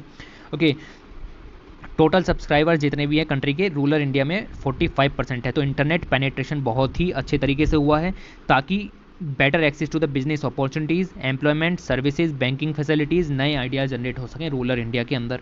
उसके बाद आपको मिलेगा कि प्रधानमंत्री जनधन योजना चली हुई है फाइनेंशियल इंक्लूजन के लिए। एटलीस्ट 1 बेसिक बैंकिंग अकाउंट हर एक घर के अंदर होना चाहिए, जिससे कि क्रेडिट की, इंश्योरेंस की, पेंशन की, लिटरेसी की सुविधा वहाँ पर रहे। 2018 में जो है आपका the goal of reaching every household was revised to every adult. Okay, तो ये पहले हम एक घर को देने की कोशिश कर रहे थे कि एक घर में एक जने को हो, लेकिन अब हमने कहा सभी बंदों के पास होना चाहिए, सभी एडल्ट्स के पास होना चाहिए। ऑलराइट, तो ये प्रोग्राम आपको मिलेगा कि इसके अंदर क्या हुआ, कितना हुआ, नॉट इम्पोर्टेंट। उसके बाद आपको अगली स्कीम मिलेगी social security scheme like the प्रधानमंत्री जीवन ज्योति बीमा योजना, प्रधानमंत्री सुरक्षा बीमा योजना, पेंशन योजना, मुद्रा योजना। इन सब योजनाओं के बारे में पढ़िएगा इकोनॉमी सेक्शन में, यहाँ पढ़ाने का कोई सवाल पैदा नहीं होता। उसके बाद आपको मिलेगा कि हमने स्वामित्व स्कीम यहाँ पर लॉन्च की। स्वामित्व स्कीम लॉन्च की पंचायत डे पर अप्रैल 2020 के अंदर। आप इससे क्या कर सकते हैं, बैंक से लोन ले सकते हैं अपने जो ज़मीन है उसको दिखा करके इन अ डिजिटाइज फॉर्म। ओके, तो आपका रिकॉर्ड ऑफ राइट्स को इसको यहाँ पर प्रमोट करने की बात की जा रही है। ओके, तो इस चीज़ को यहाँ पर ध्यान रखिएगा। ओके, तो ये सब चीज़ें हैं, स्वामित्व स्कीम का लक्ष्य यहाँ पर है। द यूनियन बजट 2021-22 यहाँ पर ये भी कहता है पंचायती राज मिनिस्ट्री को 32% ज़्यादा पैसा दिया गया पिछले साल से। क्यों? क्योंकि रूरल इंडिया के अंदर पंचायती जो राज इंस्टीट्यूशंस हैं उनको मदद करनी है हमें, इसी के लिए आपका 32% पैसा ज़्यादा दिया गया है। उसके साथ आप देखें तो 2018 के अंदर सेंट्रल गवर्नमेंट ने लॉन्च किया राष्ट्रीय ग्राम Swaraj Abhiyan RGSA to strengthen the Panchayati Raj and achieving the sustainable development goals with the main focus on the mission Antyodaya and emphasis on the strengthening the PRI। कुल मिलाकर के पंचायती राज इंस्टीट्यूशन को हमें मजबूत करना था, इसके लिए आपको राष्ट्रीय ग्राम स्वराज अभियान यहाँ पर मिलेगा। 117 एस्पिरेशनल डिस्ट्रिक्ट्स के अंदर हमने चलाने की कोशिश की। उसके बाद आपको मिलेगी द फेमस मनरेगा स्कीम 2005 की। ओके, इसके अंदर आपको मिल जाएगा कि 100 डे का जो है वो आपको कम से कम वर्क प्रोवाइड कराना है, और अगर वो डिस्ट्रिक्ट आपकी ड्रॉट प्रोन है तो आपको 150 दिन का प्रोवाइड कराना है। घर के 5 किलोमीटर के अंदर होना चाहिए। ओके, अगर 15 दिन तक काम प्रोवाइड नहीं होता है तो आपको अनएम्प्लॉयमेंट का कंसेशन दिया जाएगा। ये सब काम आपके यहाँ पर होंगे, और इसने बहुत ही फ़ायदा किया इन द रिवर्स माइग्रेशन। उसके बाद एक स्कीम मिलेगी दीनदयाल उपाध्याय ग्रामीण कौशल्य योजना। ओके, तो इस स्कीम के अंदर भी आपको कुछ नहीं है, एम्प्लॉयमेंट अपॉर्चुनिटीज़ प्रोवाइड करानी है, creating employment opportunities in the rural India, और पॉपुलेशन 15 से 35 साल के बीच में, जिसके कि आपके 69% जो पीपल हैं वो रूरल इंडिया में रहते हैं 15 से 35 साल के। ओके, ऑब्जेक्टिव आपको मिल जाएगा to bring the income diversity to the rural families and to cater the youth aspirations from these household. Okay, तो इनकी जो क्षमता है उसको हमें यूज़ में लेना है। ओके, तो ये सब काम करते हुए ये 8-10 स्कीम यहाँ पर दी गई थी, ये सब हमने यहाँ पर देख लेनी है। The expensive central government schemes जो कि टारगेट करती हैं to the benefits of India's changing landscape to assure the sustained growth across India's rural area, the numerous schemes, इन सबको अगर हमने ढंग से लागू किया तो रूरल इंडिया का पूरा जो बेनिफिट है, रूरल इंडिया का जो पोटेंशियल है, एस्पिरेशंस हैं, वो हमें यहाँ पर देखने के लिए मिलेंगी। आर्टिकल इसी के साथ यहाँ पर समाप्त हो जाता है। ओके, ऑलराइट, इसके बाद चलते हैं अगले आर्टिकल की तरफ। ऑलराइट, तो हम इससे पहले तक के सभी आर्टिकल डिस्कस कर चुके हैं, और अब हम जा रहे हैं अपने अगले आर्टिकल की तरफ जो कि expanding economic activities. We are not going to discuss this article. इस आर्टिकल को डिस्कस करने की कोई भी ज़रूरत नहीं है, क्योंकि हमने इकोनॉमिक एक्टिविटीज़ को बूस्ट करने के लिए बहुत सारे आर्टिकल देख भी लिए हैं, और आगे भी एक खास आर्टिकल आने वाला है, एंटरप्रेन्योरशिप और इनोवेशन को किस तरीके से बढ़ावा दिया जाएगा। ओके, तो उस चीज़ के बेस पर इस आर्टिकल को कुछ नहीं हमें नहीं पढ़ना, बट ये चीज़ें हैं जैसे कि मैं आपको बता चुका हूँ कि एग्रीकल्चर रिलेटेड सेक्टर का कितने परसेंट आपका कितने परसेंट जो है वो कंट्रीब्यूशन मिल जाएगा। ठीक, फिर एक पैसेज आपके लिए इंपॉर्टेंट हो जाता है, वो है ये। तो इस चीज़ को आप यहाँ पर ध्यान रखिएगा कि गवर्नमेंट ऑफ इंडिया ने टारगेट सेट किया है फूड ग्रेन प्रोडक्शन का 2021-22 में 307 मिलियन टन का फूड प्रोडक्शन हम यहाँ पर करेंगे। ये पिछले साल से 1.3% ज़्यादा होगा। ठीक है, पिछले साल 303.3 मिलियन का प्रोडक्शन किया था, इस बार हमने 307.3 मिलियन का प्रोडक्शन किया। याद रखना, इंडिया के अंदर सबसे ज़्यादा हॉर्टिकल्चर क्रॉप्स का प्रोडक्शन होता है, और वो यहाँ पर आपको रिकॉर्ड 320 मिलियन मीट्रिक टन यहाँ पर मिलेगा। फिजिकल ईयर 2020 की मैं यहाँ पर बात कर रहा हूँ। इंडिया के पास सबसे बड़ी लाइव स्टॉक पॉपुलेशन भी मिल जाएगी 535 मिलियन की। डाटा याद मत रखना। ओके, तो पूरी दुनिया का 31% आपको यहाँ पर मिल जाएगा। उसके बाद यहाँ पर देखें तो मिल्क प्रोडक्शन कैपेसिटी भी बहुत ज़्यादा है, 208 मीट्रिक टन फिजिकल ईयर 2021 में हमने यहाँ पर जो है वो प्रोड्यूस किया। और साथ ही देखें तो 10% की ईयर ऑन ईयर ग्रोथ भी हमें नज़र आ रही है। फिर इंडिया का शुगर प्रोडक्शन जो है वो भी इंक्रीज़ हो रहा है लगातार, और केन प्रोडक्शन की वजह से शुगर प्रोडक्शन भी यहाँ पर बढ़ रहा है। अब कितना हो रहा है कितना नहीं ये ज़रूरी नहीं है, बट जो एक इंपॉर्टेंट लाइन है वो ये है, और वो overall the agriculture and allied activities clocked का growth of 3.4% at constant price during the 2020-21। बात समझ में आई? तो इकोनॉमिक सर्वे का ये कहना है कि 3.1% की दर से यहाँ पर जो एग्रीकल्चर एंड एलाइड सेक्टर है वो यहाँ पर बढ़ रहा है आपका। ऑलराइट, तो इस चीज़ को आपको यहाँ पर याद रखना है। उसके बाद इस आर्टिकल से आपको कुछ और नहीं पढ़ना है, जो कुछ आपने सीखा वो ऊपर वाले आर्टिकल का यूज़ करते हुए आपको लिखना पड़ेगा। चीज़ें वही दी गई हैं सब। 5 ट्रिलियन की इकोनॉमी यहाँ पर क्रिएट करनी है, कैसे करोगे? फार्मर प्रोड्यूसर ऑर्गेनाइजेशन के थ्रू करोगे। ठीक है, तो ये सब जो स्कीम है एग्रीकल्चर से रिलेटेड मैं आपको पहले भी बता चुका हूँ।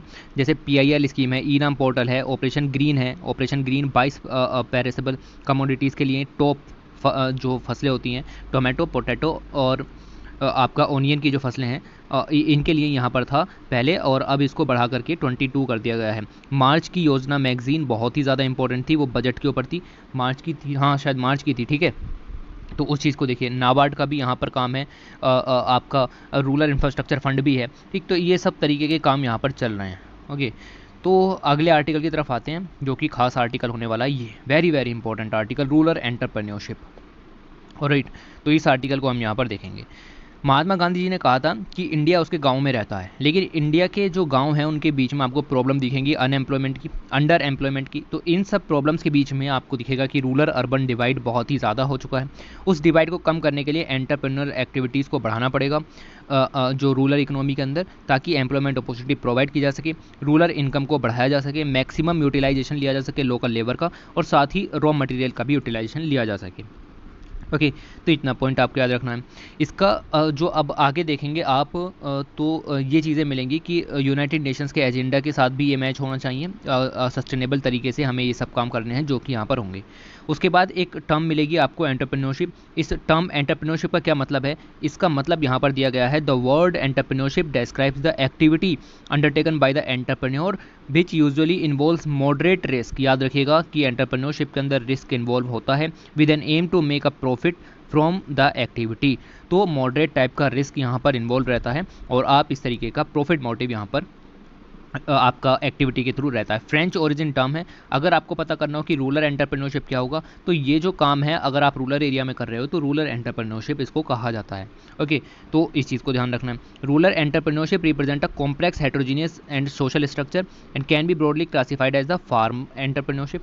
तो ये जो मैं बात कर रहा हूँ हेट्रोजीनियस सोशल स्ट्रक्चर, मतलब हर एक सेक्टर के अंदर एंटरप्रेन्योरशिप को बढ़ावा देना। जैसे फार्म के अंदर आर्टिजान्स, मर्चेंट्स एंड ट्रेजर्स, ट्राइबल्स के लिए अलग से, जनरल एंटरप्रेन्योर अलग हो गए। ओके, तो ये है rural entrepreneurship concentrates on identifying rural entrepreneur talent, promoting indigenous enterprises by augmenting village economy. तो इन सबको इम्प्रूव करने का काम भी आपका यहाँ पर है। साथ ही आप देखें तो स्टेट गवर्नमेंट है या फिर सेंट्रल गवर्नमेंट है, वो भी बहुत सारी स्कीम्स रूरल एंटरप्रेन्योरशिप को बढ़ावा देने के लिए चला रही है। उसके बाद आपको मिलेगा कि भाई रूरल एम्प्लॉयमेंट, रूरल एंटरप्रेन्योरशिप की ज़रूरत क्यों है? तो आपको पता हो तो रूरल इंडिया के अंदर बहुत सारी पॉपुलेशन रहती है, और प्रॉब्लम मैंने आपको बताई अनएम्प्लॉयमेंट की, अंडर एम्प्लॉयमेंट की प्रॉब्लम हमेशा से है। रूरल अर्बन डिवाइड बहुत ज़्यादा है, माइग्रेशन ना हो, लोकल रिसोर्सेज का यूज़ हो, लोकल लेबर का यूज़ हो, इंफ्रास्ट्रक्चर की जो लैक है वो पूरी की जा सके, मार्केट उनको प्रोवाइड किया जा सके, फाइनेंशियल एक्सेस उनको प्रोवाइड की जा सके। इन सब के लिए हमें इसकी ज़रूरत है। एक बहुत ही सुंदर इमेज यहाँ पर दी गई है। सिग्निफिकेंस क्या है रूरल एंटरप्रेन्योरशिप का? ओके, तो इसको देखिएगा आप, पॉजिटिव चेक रहता है रूरल माइग्रेशन के ऊपर, ठीक है। माइग्रेशन रूरल से अर्बन की तरफ को भी ना हो, उसके लिए भी हमें चीज़ों को अब व्यवस्थित करना पड़ेगा, उसी के लिए आपका रूरल एंटरप्रेन्योरशिप होगा। ओके, तो माइग्रेशन भी नहीं होगा, एम्प्लॉयमेंट भी उसको अपने ही जगह पर प्रोवाइड हो जाएगा। साथ ही रीजनल बैलेंस भी यहाँ पर बना करके चलना है, और साथ ही इंडिजीनियस आर्ट एंड क्राफ्ट को भी बचाना है, रिड्यूस करना है इनइक्वलिटीज़ को, पॉवर्टी इन रूरल एरियाज़। साथ ही रूरल यूथ और वुमेन को भी एम्पावरमेंट करना है। कैसे करना है वो ऊपर बताया स्टेटस के जरिए। Better standard of living of rural communities उनको प्रोवाइड कराने हैं। इफ़िशिएंट एंड मतलब इफेक्टिव यूज़ लेना है लिमिटेड जो रिसोर्सेज हमारे पास हैं। और उसके बाद देखेंगे गेन करना है brand value attract foreign exchange को। तो फॉरेन एक्सचेंज को इन द रूरल इंडिया हमें यहाँ पर इन्वेस्ट करवाना है। जैसे कि पीएम ने ऊपर रिक्वेस्ट भी की थी, इंडिया इंक नामक जो कंपनी है कि इंडिया के विलेजेस में इन्वेस्टमेंट कीजिए। ओके, तो ये चीज़ें आपको समझ में आएंगी। Better growth per capita income rural people के अंदर है, ठीक है, बढ़ानी है उसको। ऑगमेंट्स एम्प्लॉयमेंट अपॉर्चुनिटीज़, तो एम्प्लॉयमेंट अपॉर्चुनिटीज बढ़ाई, ये सब आपका सिग्निफिकेंस होगा रूरल एंटरप्रेन्योरशिप का। ओके, तो ये चीज़ आपको यहाँ पर मिली। और rural in India, rural industries को प्रमोट करने के लिए khadi and village industrial commission बनाया गया 1956-57 के अंदर। ओके, तो इसके अंदर मिलेगा economic objective of providing the सेलिएबल articles and wider objective of creating the self reliance among the people, building up of strong rural community spirit. Alright, तो ये सारे प्रोविजंस हमें यहाँ पर मिलते रहेंगे। अब आ जाते हैं मेन चीज़ के ऊपर कि progress of entrepreneurship in India किस तरीके से होगी। तो एमएसएमई सेक्टर के बारे में दिया गया है, पढ़ा चुका हूँ। वीडियो की लेंथ को बढ़वाने से कोई फ़ायदा नहीं होने वाला। मैंने आपको बता दिया कितने % जीडीपी में हिस्सा है, एक्सपोर्ट में कितना हिस्सा है, जीवीए का कितना हिस्सा है, सब अभी बताया। एमएसएमई की डेफिनेशन चेंज की गई, वो मैंने आपको पढ़ा चुका हूँ। ओके, यहाँ तक आपको यही चीज़ें मिलेंगी जो कि मैं पढ़ा चुका हूँ। उसके बाद आपको ये कुछ और डाटा मिलेगा, कितने एम्प्लॉयमेंट है, कितने अनएम्प्लॉयमेंट है, ये डाटा भी आपको नहीं पढ़ना है। ओके, तो ये तो डाटा आप अपनी मर्जी से भी लिख सकते हो, एक जनरल पर्सपेक्टिव आपके दिमाग में होना चाहिए। ओके, ये देखिए यहाँ पर activity wise MSME are the majorly involved in providing employment opportunities are from the trade sector। 35% MSME trade sector में है आपको मिलेगा, फिर 33 सर्विस सेक्टर में है आपको मिलेगा, 32 मैन्युफैक्चरिंग सेक्टर में है रूरल एरियाज़ के अंदर। ओके, और आप देखिए कि एमएसएमई रूरल एरियाज़ के अंदर ज़्यादा है, 51% है, और अर्बन के अंदर 49% है।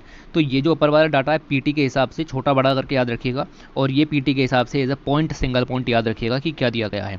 उसके बाद आप यहाँ पर देखें states wise contribution of MSME brings into light that the Uttar Pradesh के अंदर हाईएस्ट शेयर है एंटरप्राइजेस का, 14% जो एमएसएमई है वो उत्तर प्रदेश के अंदर मिलेंगे। फिर उसके बाद वेस्ट बंगाल आ जाता है आपका। ओके, तो ये चीज़ें आपको यहाँ पर इस तरीके से मिलेंगी। उसके बाद आपको मिलेगा कि हाउएवर वेस्ट बंगाल है significantly explore the rural entrepreneurship as a potential option. तो उत्तर प्रदेश के अंदर आपको अर्बन जो आपका एंटरप्रेन्योरशिप है वो ज़्यादा मिलेगी, लेकिन वेस्ट बंगाल के अंदर आपको रूरल जो एंटरप्रेन्योरशिप है वो ज़्यादा मिलेगी। उत्तर प्रदेश के अंदर दूसरे नंबर पर आ जाता है रूरल के नंबर में, और बिहार फिर आ जाता है आंध्र प्रदेश, महाराष्ट्र, कर्नाटक, और एक दो का नाम याद रखिएगा शुरू के। ऑलराइट, उसके बाद आपको दिखेगा कि स्टैट्यूटरी बॉडीज़ बनाई गई हैं एमएसएमई को प्रमोट करने के लिए, पर्टिकुलर जैसे कि मैंने अभी आपको बताया khadi and village industrial commission, उसी के बेस पर आप देखें कोई बोर्ड बनाया गया, टेक्नोलॉजी सेंटर्स बनाए गए, नेशनल स्मॉल इंडस्ट्रीज़ कॉरपोरेशन बनाए गए, आपको मिलेगा Mahatma Gandhi institute for rural industrialisation, national institute for micro small and medium enterprise, ये सब यहाँ पर वर्क कर रहे हैं और बहुत ही अच्छी तरीके से वर्क कर रहे हैं। The employment opportunities extended to the rural families at the village level industries through KVIC, इनको 6 कैटेगरीज के अंदर बांटा जा सकता है कि रूरल इंडिया के अंदर किस किस तरीके की जो इनिशिएटिव है वो यहाँ पर चल रहे हैं। आप देखोगे agro based food processing industry, दूसरा मिलेगा मिनरल बेस्ड इंडस्ट्री, तीसरा wellness and cosmetic industry, handmade paper industry, leather and plastic industry, और साथ ही मिलेगा rural engineering, new technology industry भी आपको मिलेगी सर्विस इंडस्ट्री के साथ। ओके, तो इस तरीके से यहाँ पर आपका जो रूरल फैमिलीज़ हैं उनको इस तरीके की चीज़ें प्रोवाइड कराने की बात चल रही है। उसके लिए prime minister employment generation program है, मॉडिफाइड मार्केट डेवलपमेंट असिस्टेंस है, वर्क शेड स्कीम है for khadi artisans, convergence for Aam Aadmi बीमा योजना, टू द प्रधानमंत्री सुरक्षा बीमा योजना, मिशन सोलर चरखा चला हुआ है, ठीक है, और आपको स्फूर्ति के बारे में बता चुके हैं, हनी मिशन चला हुआ है। ऑलराइट, तो इन सब के ज़रिए आपका इस तरीके की चीज़ें होंगी। In total 18 such centres establish किए जा चुके हैं, जिनके अंदर आपको रूरल ग्रामीणों को बताया जाएगा एंटरप्रेन्योरशिप क्या होती है, किस तरीके से वर्क लिया जाएगा। कोविड-19 के दौरान भी मैंने बताया कि एमएसएमईज़ जो यहाँ पर उभर करके आई वो बेस थी on the mask PPE kit, ठीक है। तो और खादी एंड विलेज जो इंडस्ट्री आपका ये है कमीशन, और इसने भी यहाँ पर पूरी मदद की कि किसी तरीके से जो खादी के मास्क होते हैं उनको यहाँ पर बढ़ाने की कोशिश की जाए।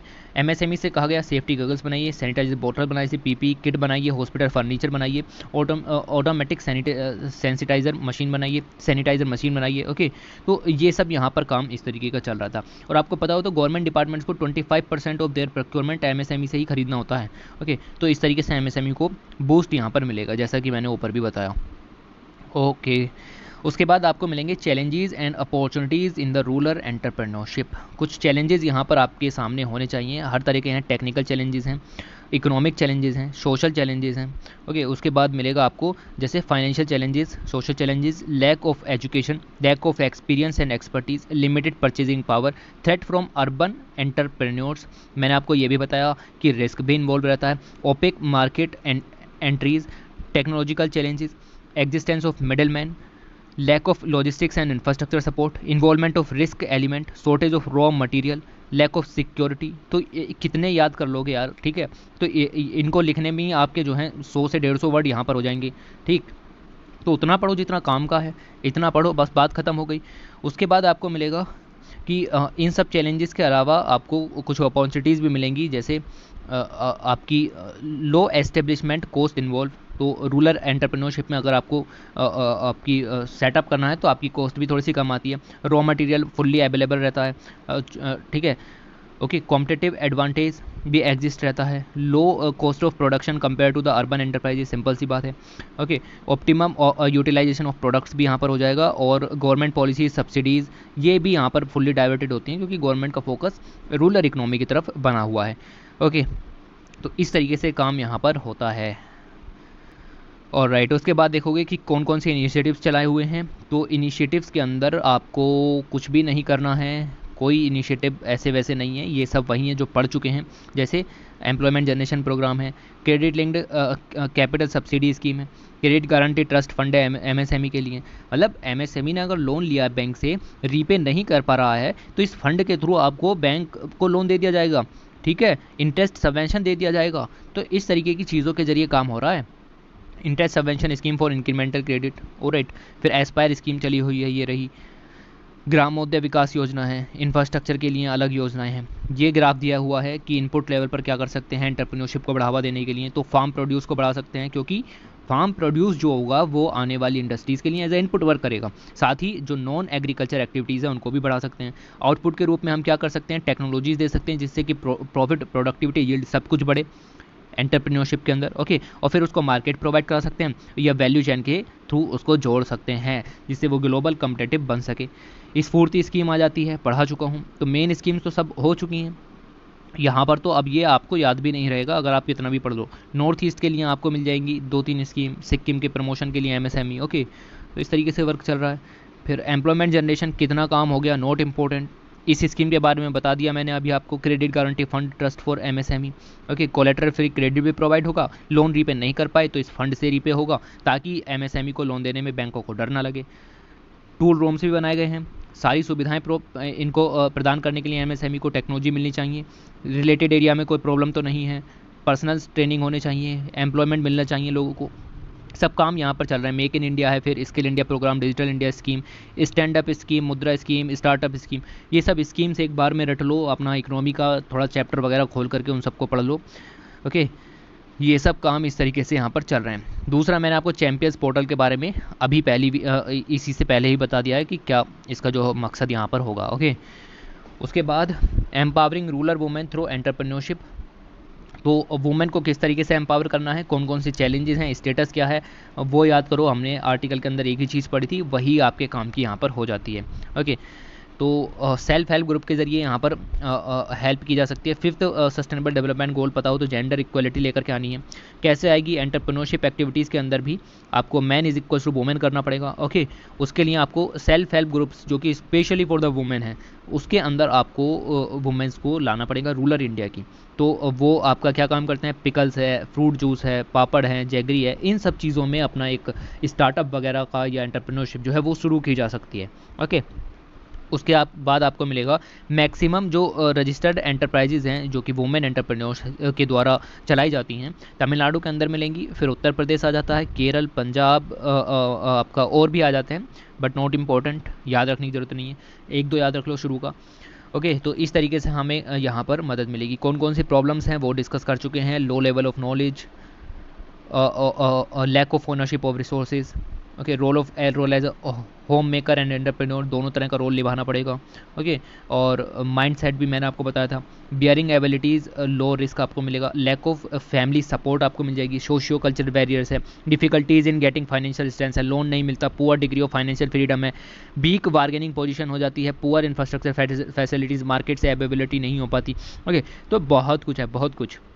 उसके लिए कुछ इनिशिएटिव्स भी चलाए गए हैं, जैसे support to training and employment program for the women, women's को एम्प्लॉयड कराया जाएगा, नाम से ही स्पष्ट हो जाता है कि क्या किया जाएगा।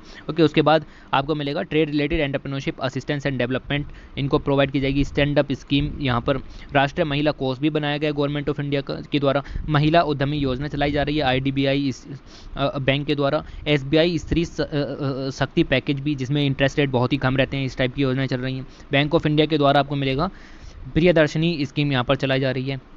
नीति आयोग ने खुद ही एस्टेब्लिश किया women entrepreneurship platform, very very important, March 2018 में लॉन्च किया था इंटरनेशनल वुमेंस डे के अवसर पर। पर्पस क्या था? Of making women understand their entrepreneurial aspirations.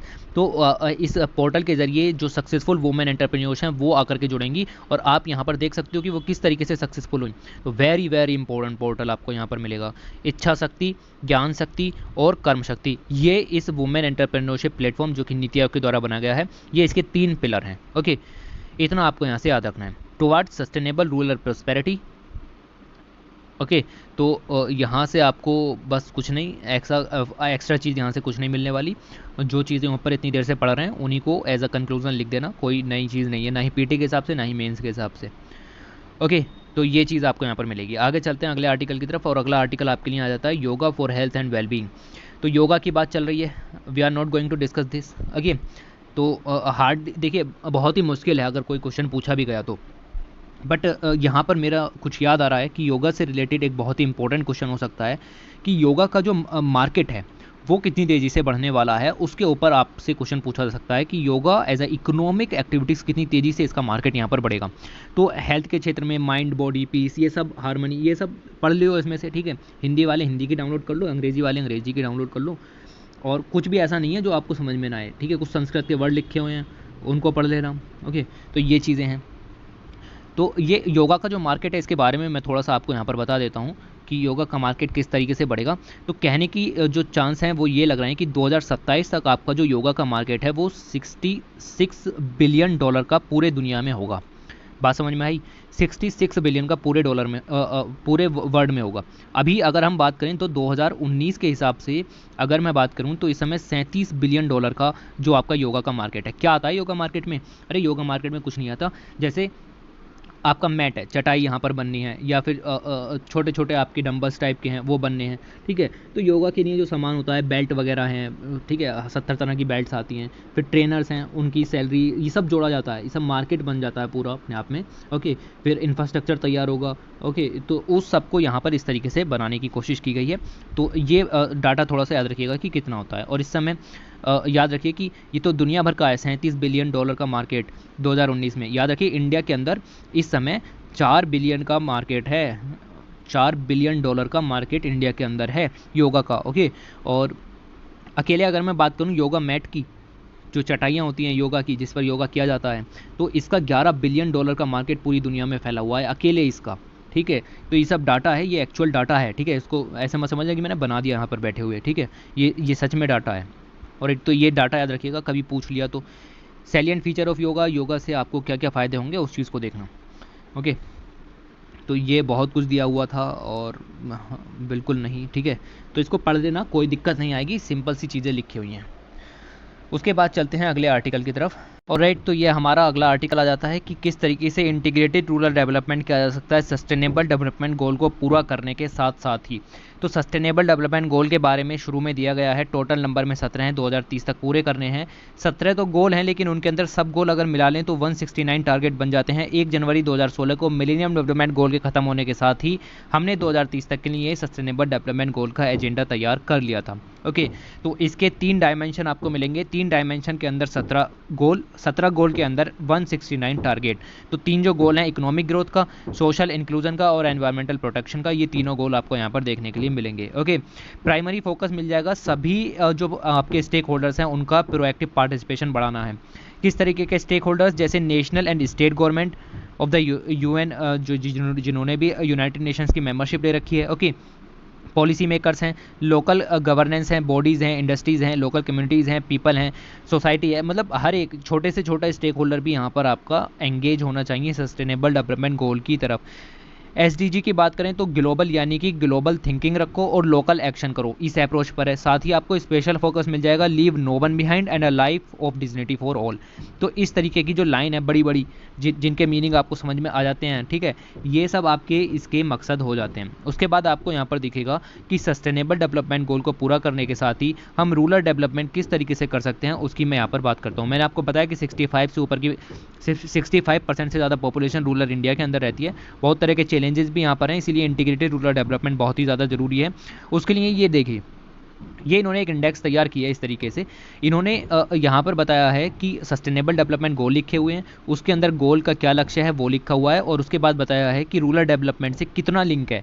तो अगर 3 नंबर लिखा हुआ है तो बहुत ज़्यादा लिंक है, 2 नंबर लिखा हुआ है तो मॉडरेटली लिंक है, और अगर 1 नंबर लिखा हुआ है तो सबसे कम लिंक है। तो यहाँ पर आपको ये सारे गोल्स पढ़ लेने हैं, कोई भी दिक्कत नहीं है इसमें, एक बार वीडियो पॉज कर लो, कुछ भी दिक्कत नहीं है, पूरा डिटेल में पढ़ लेना, ठीक है। मैं भी पढ़ूंगा ही, कुछ इसमें समझाने वाली चीज़ नहीं है, ठीक। तो इसके बाद आप देखेंगे कि गोल नंबर जो 17 है, partnership for the goals, strengthen the means of implementation and revitalise the global partnership for the sustainable development. तो ग्लोबल पार्टनरशिप की यहाँ पर बात हो रही है, ये आपका रूरल डेवलपमेंट से बिल्कुल भी लिंक नहीं है।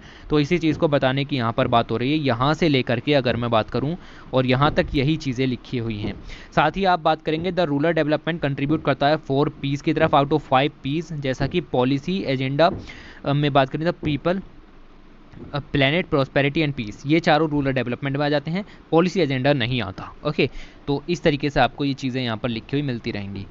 उसके बाद आप देखें attainment of relevant sustainable development goals and rural wellbeing in the Indian context. तो किस तरीके से इंडिया के कंटेक्स्ट में अगर हम बात करें तो सस्टेनेबल डेवलपमेंट गोल को रिलेवेंट बनाया जा सकता है रूरल वेलबींग में। तो ये चीज़ें आपको यहाँ पर मिलेंगी। अब मैं सीधे मेन मुद्दे की तरफ आता हूँ, ये रहा। तो गोल के थ्रू समझते हैं कि रूरल इंडिया के अंदर क्या क्या, जैसे नो पॉवर्टी है, तो पॉवर्टी आपको मिलेगा मल्टी डायमेंशनल है, कॉम्प्लेक्स है, और specially rural poverty more deep rooted India के अंदर है। तो सस्टेनेबल डेवलपमेंट गोल को आपको पूरा करना बहुत ही ज़्यादा जरूरी है, क्योंकि रूरल पॉवर्टी को तो ख़त्म करना ही करना है, साथ ही बेटर इंफ्रास्ट्रक्चर डेवलपमेंट भी करना है, एग्रीकल्चर डेवलपमेंट भी करना है, बेटर क्रेडिट सपोर्ट फैसिलिटीज़ भी प्रोवाइड करानी है। तो वेल डिज़ाइन पॉलिसी बहुत ही ज़रूरी है। अगर सस्टेनेबल डेवलपमेंट गोल पूरा हो गया पहला, तो आपका ये पॉवर्टी का जो इशू है वो ख़त्म हो जाएगा। इसी तरीके से द सेम चीज़ें आपकी हंगर के बारे में होंगी, सेम चीज़ें हंगर के बारे में होंगी, फूड सिक्योरिटी प्रोवाइड करानी है, ठीक है। तो आपको अगर देखें तो NFSA national food security act यहाँ पर आ जाता है, न्यूट्रिशनल सिक्योरिटी प्रोवाइड करानी है, और राइट फूड के प्राइसेस जो हैं वो ठीक होने चाहिए, ओके, इन्फ्लेशन नहीं होना चाहिए, ये मिलेगा आपको। सेम चीज़ें हेल्थ के क्षेत्र में प्रोवाइड करानी है, आयुष्मान योजना के तहत आउट ऑफ पॉकेट एक्सपेंडिचर नहीं होना चाहिए, ओके। दूसरा quality education, national education policy के बारे में जिक्र कर सकते हो, ओके।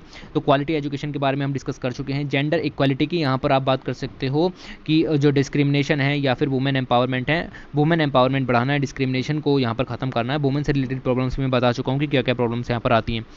उसके बाद क्लीन वाटर है, सैनिटेशन है, जल जीवन मिशन यहाँ पर चल रहा है, ड्रिंकिंग वाटर प्रोवाइड कराना है, सैनिटेशन की स्वच्छ भारत अभियान यहाँ पर चल रहा है, ओके। हेल्थ और बेटर हेल्थ और wellbeing, safe and clean drinking water जो कि इसेंशियल है, हाइजीन के लिए, सैनिटेशन के लिए, क्लीन वाटर प्रोवाइड कराने की तरफ, जिससे उनकी इनकम, वेल्थ, प्रोडक्टिविटी, वेलफेयर ये सब बढ़ता रहे, पॉजिटिव इंपैक्ट डालने के लिए काम करना है। उसके बाद decent work and economic growth, equal work के लिए इक्वल वेज प्रोवाइड होना चाहिए। साथ ही अनएम्प्लॉयमेंट का जो स्टेटस या अंडर एम्प्लॉयमेंट को जो स्टेटस कोविड-19 के कारण क्रिएट हुआ है उसको यहाँ पर ख़त्म करना है, और इस तरीके से यहाँ पर बात करनी है। गांधी जी के बारे में पढ़ा तो गांधी जी ने इसी चीज़ के ऊपर ज़्यादा फोकस किया था, आपका डिग्निटी ऑफ लेबर के ऊपर फोकस किया था, साथ ही डिसेंट वर्क के ऊपर भी फोकस किया गया था, ओके।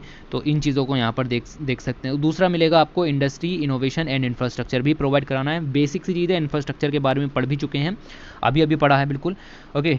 तो ये सब चीज़ें यहाँ पर चलेंगी, क्योंकि कनेक्ट अगर जो आपके अनकनेक्टेड हैबिटेट्स हैं वो कनेक्टेड होंगे तो सिंपल सी बात है कि एग्रीकल्चर कमोडिटीज़ हैं उनका भी मूवमेंट बढ़ेगा, इंडस्ट्रियल गुड्स का भी मूवमेंट बढ़ेगा, और तभी जा करके आपकी जो है सुविधाएं मिलेंगी। आपको मिलेगा कि ये वाला ग्राफ यहाँ पर देखिए, rural area and SDG environment mapping. मतलब कहने का मतलब ये है कि रूरल एरिया के अंदर ऐसी कौन सी सिचुएशंस हैं, मतलब ऐसे कौन से थ्रेट हैं, ऐसी कौन सी अप्रोचेज़ अपनाई जाएँ, ऐसे कौन से इफेक्ट होंगे उनके, और ऐसा किस तरीके का डेवलपमेंट पर्सपेक्टिव लेकर के चलना है जो सस्टेनेबल डेवलपमेंट गोल से लिंक हो। मतलब हम पूरा कर रहे हैं सस्टेनेबल डेवलपमेंट गोल्स को, और ये रूरल डेवलपमेंट अपने आप हो जा रहा है, ठीक है। तो आपको पता चलेगा कि पॉवर्टी, मार्जिनलाइज्ड कम्युनिटीज़ की जो प्रॉब्लम है, थ्रेट हैं, ये वो पूरे हो सकते हैं। एग्रीकल्चर से रिलेटेड इशूज़ हैं, लैंड डिग्रेडेशन के इशूज़ हैं, बेसिक यूटिलिटीज़ नहीं है, या अंडर डेवलपमेंट जो रीजन्स हैं वो सब पूरे हो सकते हैं। दूसरा मिलेगा अप्रोचेज़ लेनी चाहिए अलग अलग सेक्टर में, लाइक द हेल्थ सेक्टर। आपको पता है कि सस्टेनेबल डेवलपमेंट गोल के अंदर भी आता है बायोडाइवर्सिटी प्रोटेक्शन, ये भी आता है, natural hazards, waste, sanitization, water, rural urban gap, इस तरीके की अप्रोच को लेकर के हमें यहाँ पर खत्म करना है इन सब चीज़ों को। इफेक्ट क्या होंगे, फूड सिक्योरिटी आएगी, क्लाइमेट चेंज में थोड़ा सुधार दिखेगा, एनवायरमेंटल पॉल्यूशन थोड़ा कम होगा, गवर्नेंस और टेरिटोरियल कोहेजन भी यहाँ पर थोड़े से आपके इंप्रूव होने की कोशिश होगी। और तो इन सब चीज़ों के जरिए आप समझने की कोशिश कीजिए कि चल क्या रहा है। क्वालिटी ऑफ लाइफ इंप्रूवमेंट करेंगे, sustainable agriculture, rural resilience, circular economy, reducing inequalities, ये सब 169 जो टारगेट्स हैं SDG के, उन्हीं के अंदर लिखी हुई बातें हैं, ओके। तो ये उससे पूरी तरीके से लिंक आपको मिल जाएंगे। फिर कोविड-19 आया, उसके कारण पॉवर्टी बढ़ गई, इनइक्वालिटी बढ़ गई, जॉबलेसनेस बढ़ गई, तो कोविड-19 का इम्पैक्ट दिखाने की कोशिश की गई है। उसके बाद अगर आप देखें तो integrated rural development and road ahead for the SDG आपको बताने की कोशिश की गई है कि हम आगे क्या कर सकते हैं। तो आगे कुछ नहीं करना, सरकार ने बहुत कुछ किया है, मेक इन इंडिया स्कीम चलाई है, skill India, digital India, startup India, stand up किया। तो आपको क्या लगता है कि कुछ नया दिया गया है क्या? कुछ भी नया नहीं दिया गया, बस एक दो जो यहाँ पर चार्ट बने हुए थे वही आपको पढ़ने थे, बस बात खत्म हो गई। लेकिन चलिए, आपको भी लगना चाहिए कि हाँ कुछ पढ़ लिया, ठीक है, ओके। उसके बाद आप देखेंगे कि कोविड-19 का फिर से अफेक्ट दिखाया, लाइवलीहुड अफेक्ट हुआ, इनकम रिड्यूस हो गई, ठीक है, इनइक्वालिटीज़ इंक्रीज़ हुई हैं थोड़ी बहुत, ठीक है, और डिस्क्रिमिनेशन, वायलेंस, इस जैसी कंडीशंस यहाँ पर अब बहुत ज़्यादा बढ़ी हैं। तो कहने का मतलब ये है कि जो मदद है वो भी यहाँ पर करनी पड़ेगी एवरी स्टेक होल्डर के द्वारा, चाहे वो एनजीओ हो, सिविल सोसाइटी हो, सीएसआर हो, ठीक है, सीएसआर इनिशिएटिव्स हों, प्रिंट मीडिया हो, उनके द्वारा अवेयरनेस फैलाई जानी चाहिए, एनरोलमेंट बढ़ाना चाहिए, पार्टिसिपेशन बढ़ाना चाहिए कि सस्टेनेबल डेवलपमेंट गोल्स में भी आप भागीदारी कर रहे हैं, प्रोएक्टिव पार्टनर्स यहाँ पर बना सकते हैं उनको, ओके। तो ये सब हैं। फिर आप देख सकते हैं कि सिग्निफिकेंट फोकस किया गया है on the livelihood through the MNREGA, agriculture, dairy farming, fisheries, poultry, horticulture, forestry, यानी इंटीग्रेटेड डेवलपमेंट के थ्रू 3F यहाँ पर आपको दिखेंगे, फंड, फंक्शन और फंक्शनरीज जब तक प्रोवाइड नहीं करोगे कुछ भी नहीं होगा। तो इस तरीके से मिलेगा।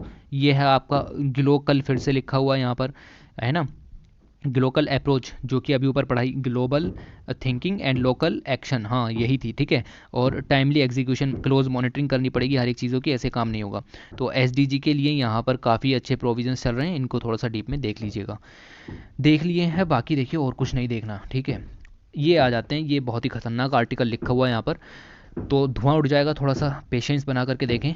सस्टेनेबल माइनिंग, मतलब अनसस्टेनेबल तरीके से माइनिंग नहीं होनी चाहिए कि धड़ाधड़ माइनिंग कर रहे हैं और आपका जो मेन चीज़ है एनवायरनमेंट, उसका बिल्कुल ध्यान नहीं रखा जा रहा, ओके।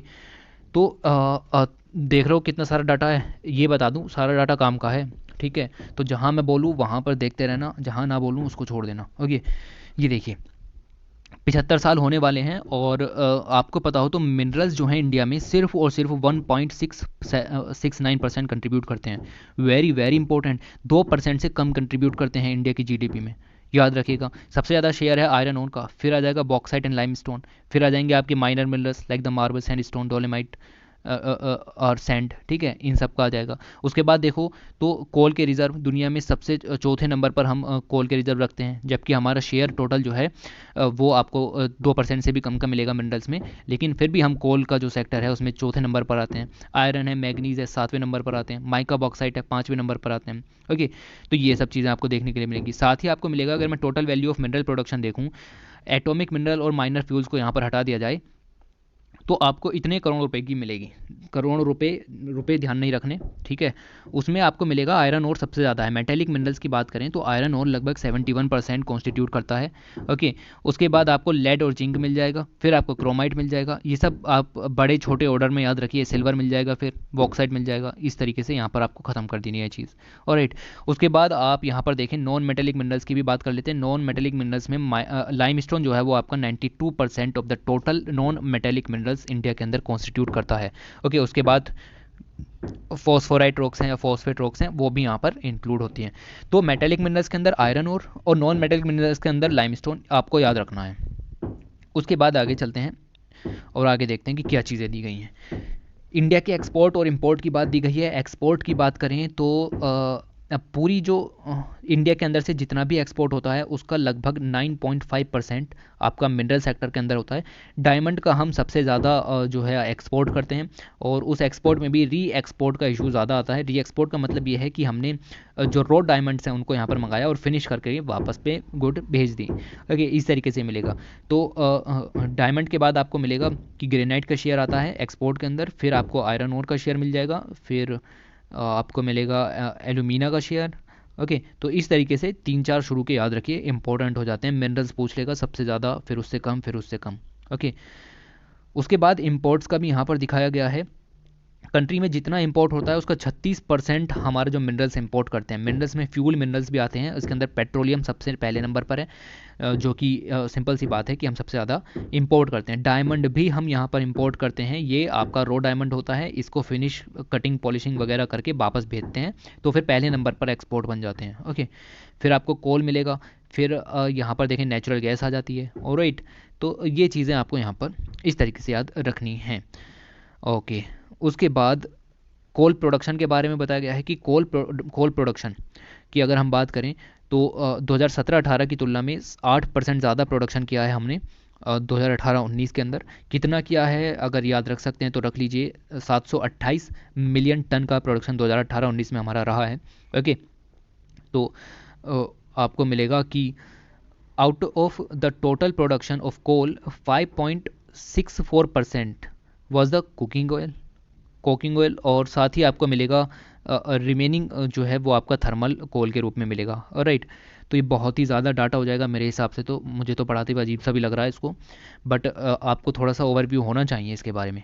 उसके बाद ये सब तो हम करते ही हैं, इंडिया इंपोर्ट भी करता है नॉन आपका sorry thermal and cooking coal का जो इंपोर्ट भी करता है।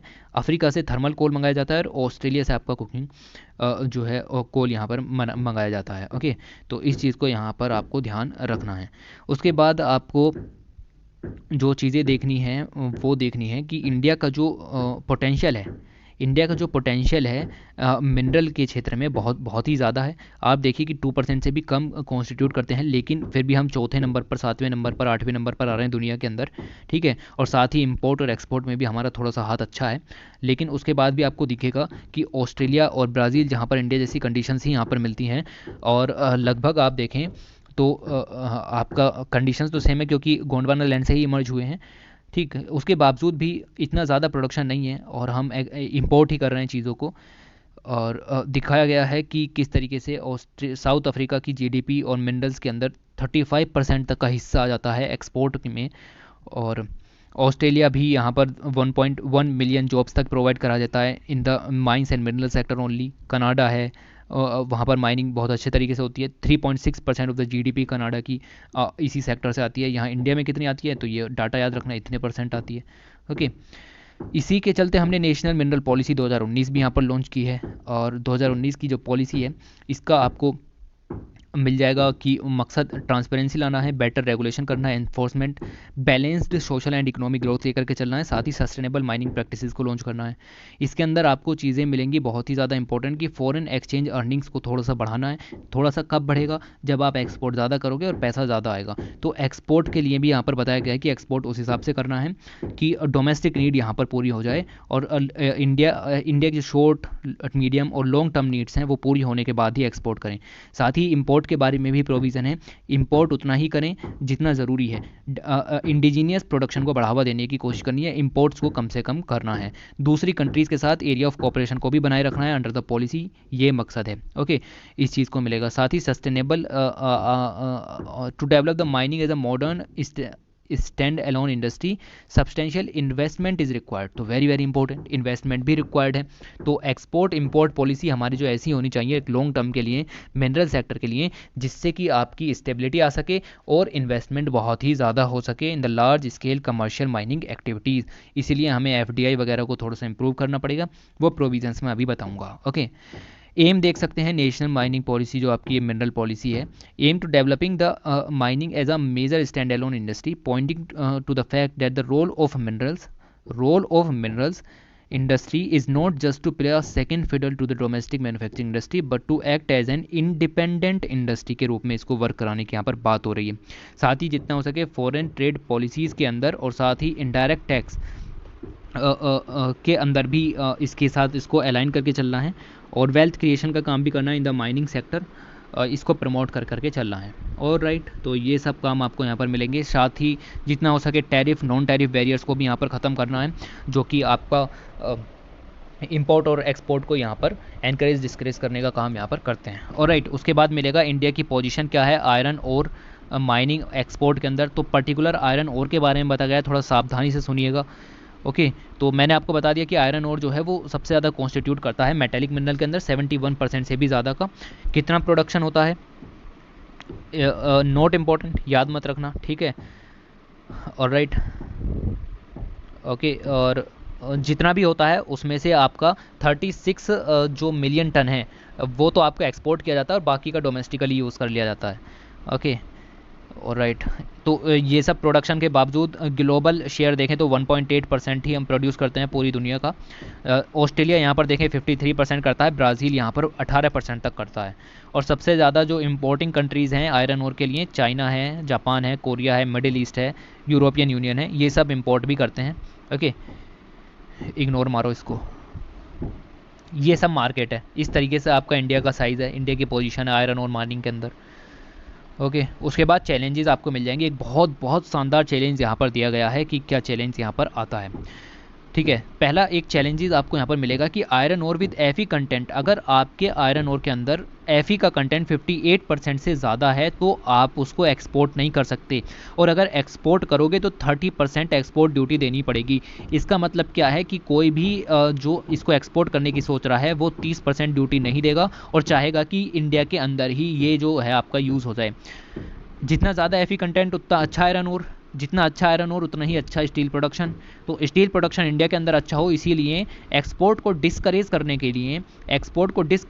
के लिए, कि क्वालिटी आयरन ओर यहाँ पर आपका जो एक्सपोर्ट ना हो, इंडिया के अंदर ही यूज़ हो, तो उस लिए ये प्रोविज़न यहाँ पर डाला गया है। तो इस वजह से ही ये एज अ डिस्प्यूट यहाँ पर बना हुआ है between the iron industries and the steel industries. Okay, तो ये एक प्रॉब्लम यहाँ पर दी गई थी, इस प्रॉब्लम को आपको याद रखना है। उसके बाद कुछ रीजंस मिलेंगे, दो लाइनों में समझते हैं कि आयरन ओर का लो प्रोडक्शन क्यों हो रहा है। तो इसके पीछे कुछ रीज़न है। रीज़न के अंदर याद रखिएगा कि रिजर्व्स भी हैं, सारे रिजर्व्स भी हमने देखे और पर्याप्त तरीके से उनके अंदर प्रोस्पेक्टस भी की जा रही है, लेकिन एक्सप्लोरेशन जो है वो भी अच्छे तरीके से चल रहा है, एक्सप्लोरेशन में भी कोई दिक्कत नहीं है। कुछ और रीजंस हैं, जैसे स्टेट्स जो है नए ब्लॉक्स को यहाँ पर बेच नहीं रही हैं, ऑक्शनिंग नहीं कर रही हैं, लाइसेंसिंग प्रोवाइड नहीं कर रही हैं उनके लिए।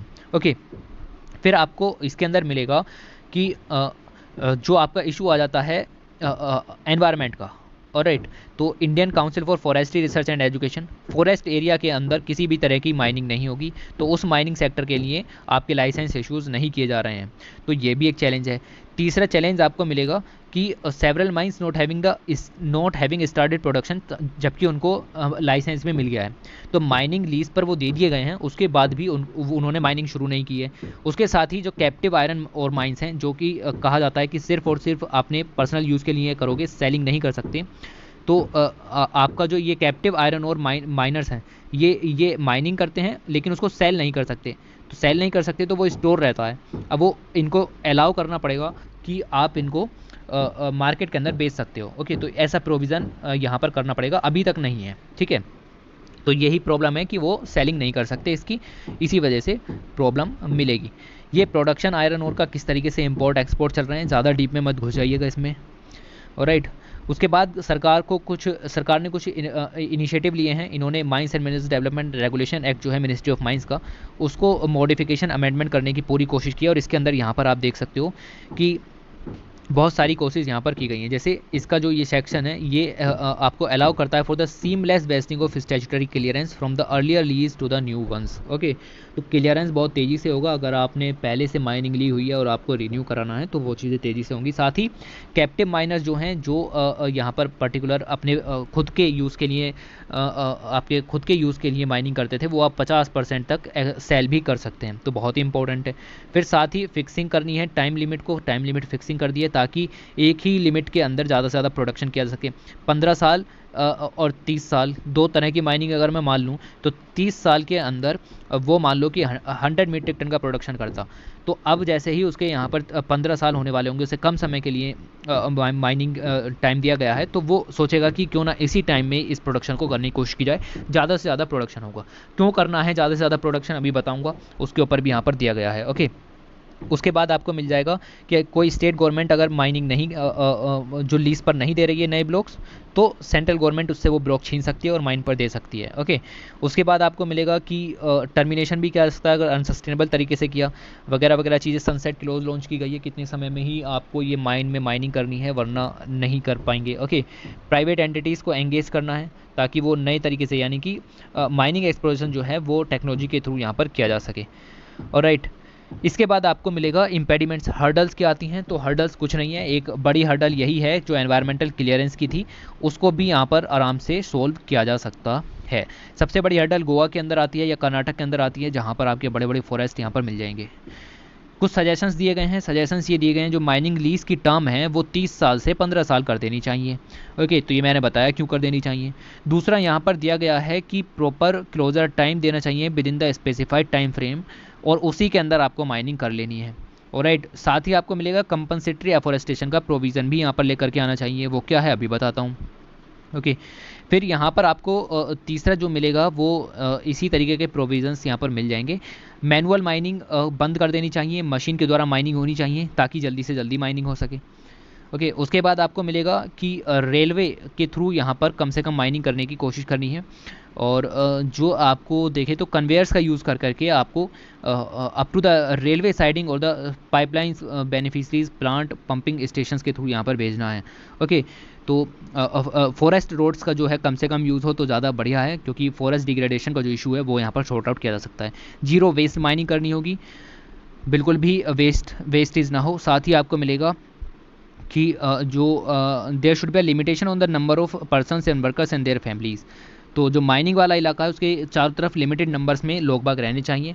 कंपनसेटरी एफोरेस्टमेंट का प्रोविज़न मिल जाएगा, जितने पेड़ काटे हैं माइनिंग के लिए उतना ही उधर लगाना पड़ेगा, जितनी CO2 रिलीज़ की है उतनी ही वहाँ पर आपको सिक्वेस्टेशन भी कराना पड़ेगा। ओके, तो ऐसी तरीके के प्रोविजंस सब हैं ऑस्ट्रेलिया में, कनाडा में, USA में, सब तरह के हैं, और साइंटिफिक तरीके से वहाँ पर माइनिंग की जाती है।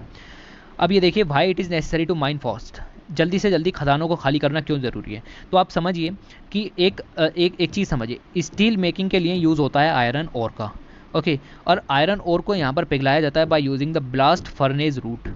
ओके, तो ये तकनीक के ज़रिए आपको मेटल को पिघलाया जाता है, इससे स्टील यहाँ पर बनाई जाती है। इसमें बहुत सारी CO2 यहाँ पर रिलीज़ होती है। अब CO2 रिलीज़ होना एक बहुत ही ग्लोबल इशू है, क्योंकि हमने पेरिस क्लाइमेट एक्शन की जो डील है वो यहाँ पर साइन की हुई है, सभी कंट्रीज़ ने की हुई है। अब धीरे धीरे धीरे धीरे क्या है कि सब लोग इस CO2 से आपका रिन्यूएबल एनर्जी की तरफ जा रहे हैं। अब अगर ये CO2 रिलीज़ करता है तो लोग इसको क्यों खरीदेंगे आने वाले 5-10 सालों में। बात समझ में आई। तो जब नहीं खरीदेंगे तो हम इसकी माइनिंग करके करेंगे क्या। तो यही कहने की कोशिश हो रही है, अगर अगले 10, 15, 20 सालों में आपने अपनी माइंस को खाली नहीं किया, तब फिर आपकी माइंस वो कबाड़ का ढेर रह जाएंगी, उनसे कोई कुछ नहीं खरीदेगा सिवाय आप अपना डोमेस्टिक जो है वो प्रोडक्शन कर पाओ कुछ। ओके, और डोमेस्टिकली भी करने नहीं देंगी डेवलप्ड कंट्रीज़, ठीक है। तो उस चीज़ का भी ध्यान रखिए। अब दुनिया बदल चुकी है। ओके, और आपका पेरिस क्लाइमेट के अंदर है ये सब चीज़ें, डील्स जो हैं, हमारा भी कुछ टारगेट्स हैं। ओके, तो सिक्वेस्टेशन करना है कार्बन डाइऑक्साइड का, तो जब चाहेंगे तभी हो पाएगा, वरना नहीं हो पाएगा। तो ये जितना जल्दी हो सके उतना जल्दी कर लीजिएगा। ये बात यहाँ तक आपकी ये सब चीज़ें ही लिखी हुई हैं। इसके बाद आपको मिलेगा द कोल सिनेरियो। कोल का भी यही हालत है, कोल के अंदर से तो ज़्यादा और ज़्यादा CO2 यहाँ पर एमिशंस होंगे, और द सेम चीज़ें आपको यहाँ पर मिलेंगी। ओके, तो दुनिया भर की कंट्रीज़ हैं वो अब कोल की तरफ तो बिल्कुल भी नहीं जा रही हैं। तो कोल का तो इम्पोर्टेंस धीरे धीरे ख़त्म होने लगा है। ऑस्ट्रेलिया है, इंडिया है, चाइना है, ये जो कुछ डेवलपिंग कंट्रीज़ हैं या फिर हाईली प्रोडक्शन वाली जो कंट्रीज़ हैं, इनके अंदर ही थोड़ा सा कोल की माइनिंग होती है, वरना कहीं भी नहीं है। तो कहने का मतलब ये है कि जितनी जल्दी हो सके माइन करके माइंस को ख़त्म करो और बंद कर दो। countries mining sector which currently provide direct employment to the 30 lakh people can easily become an employment provider to over the 60 lakh people directly and 5 crore people indirectly. But ये एक टेम्प्ररी होने वाला है। ओके, इस चीज़ को भी साथ में कहने की बात हो रही है। एनवायरमेंटल सस्टेनेबिलिटी को ध्यान रखते हुए सस्टेनेबल माइनिंग की तरफ फोकस करना है। ये आपकी मैगज़ीन का लास्ट हो जाता है। बहुत बहुत बहुत बड़ी मैगज़ीन यहाँ पर हो गई, और इतना ही हमको इस मैगज़ीन के अंदर से डिस्कस करना था। और वीडियो को लाइक शेयर सब्सक्राइब ठोक करके जाओ अगर लास्ट तक आए हो तो। Thanks for watching, take care.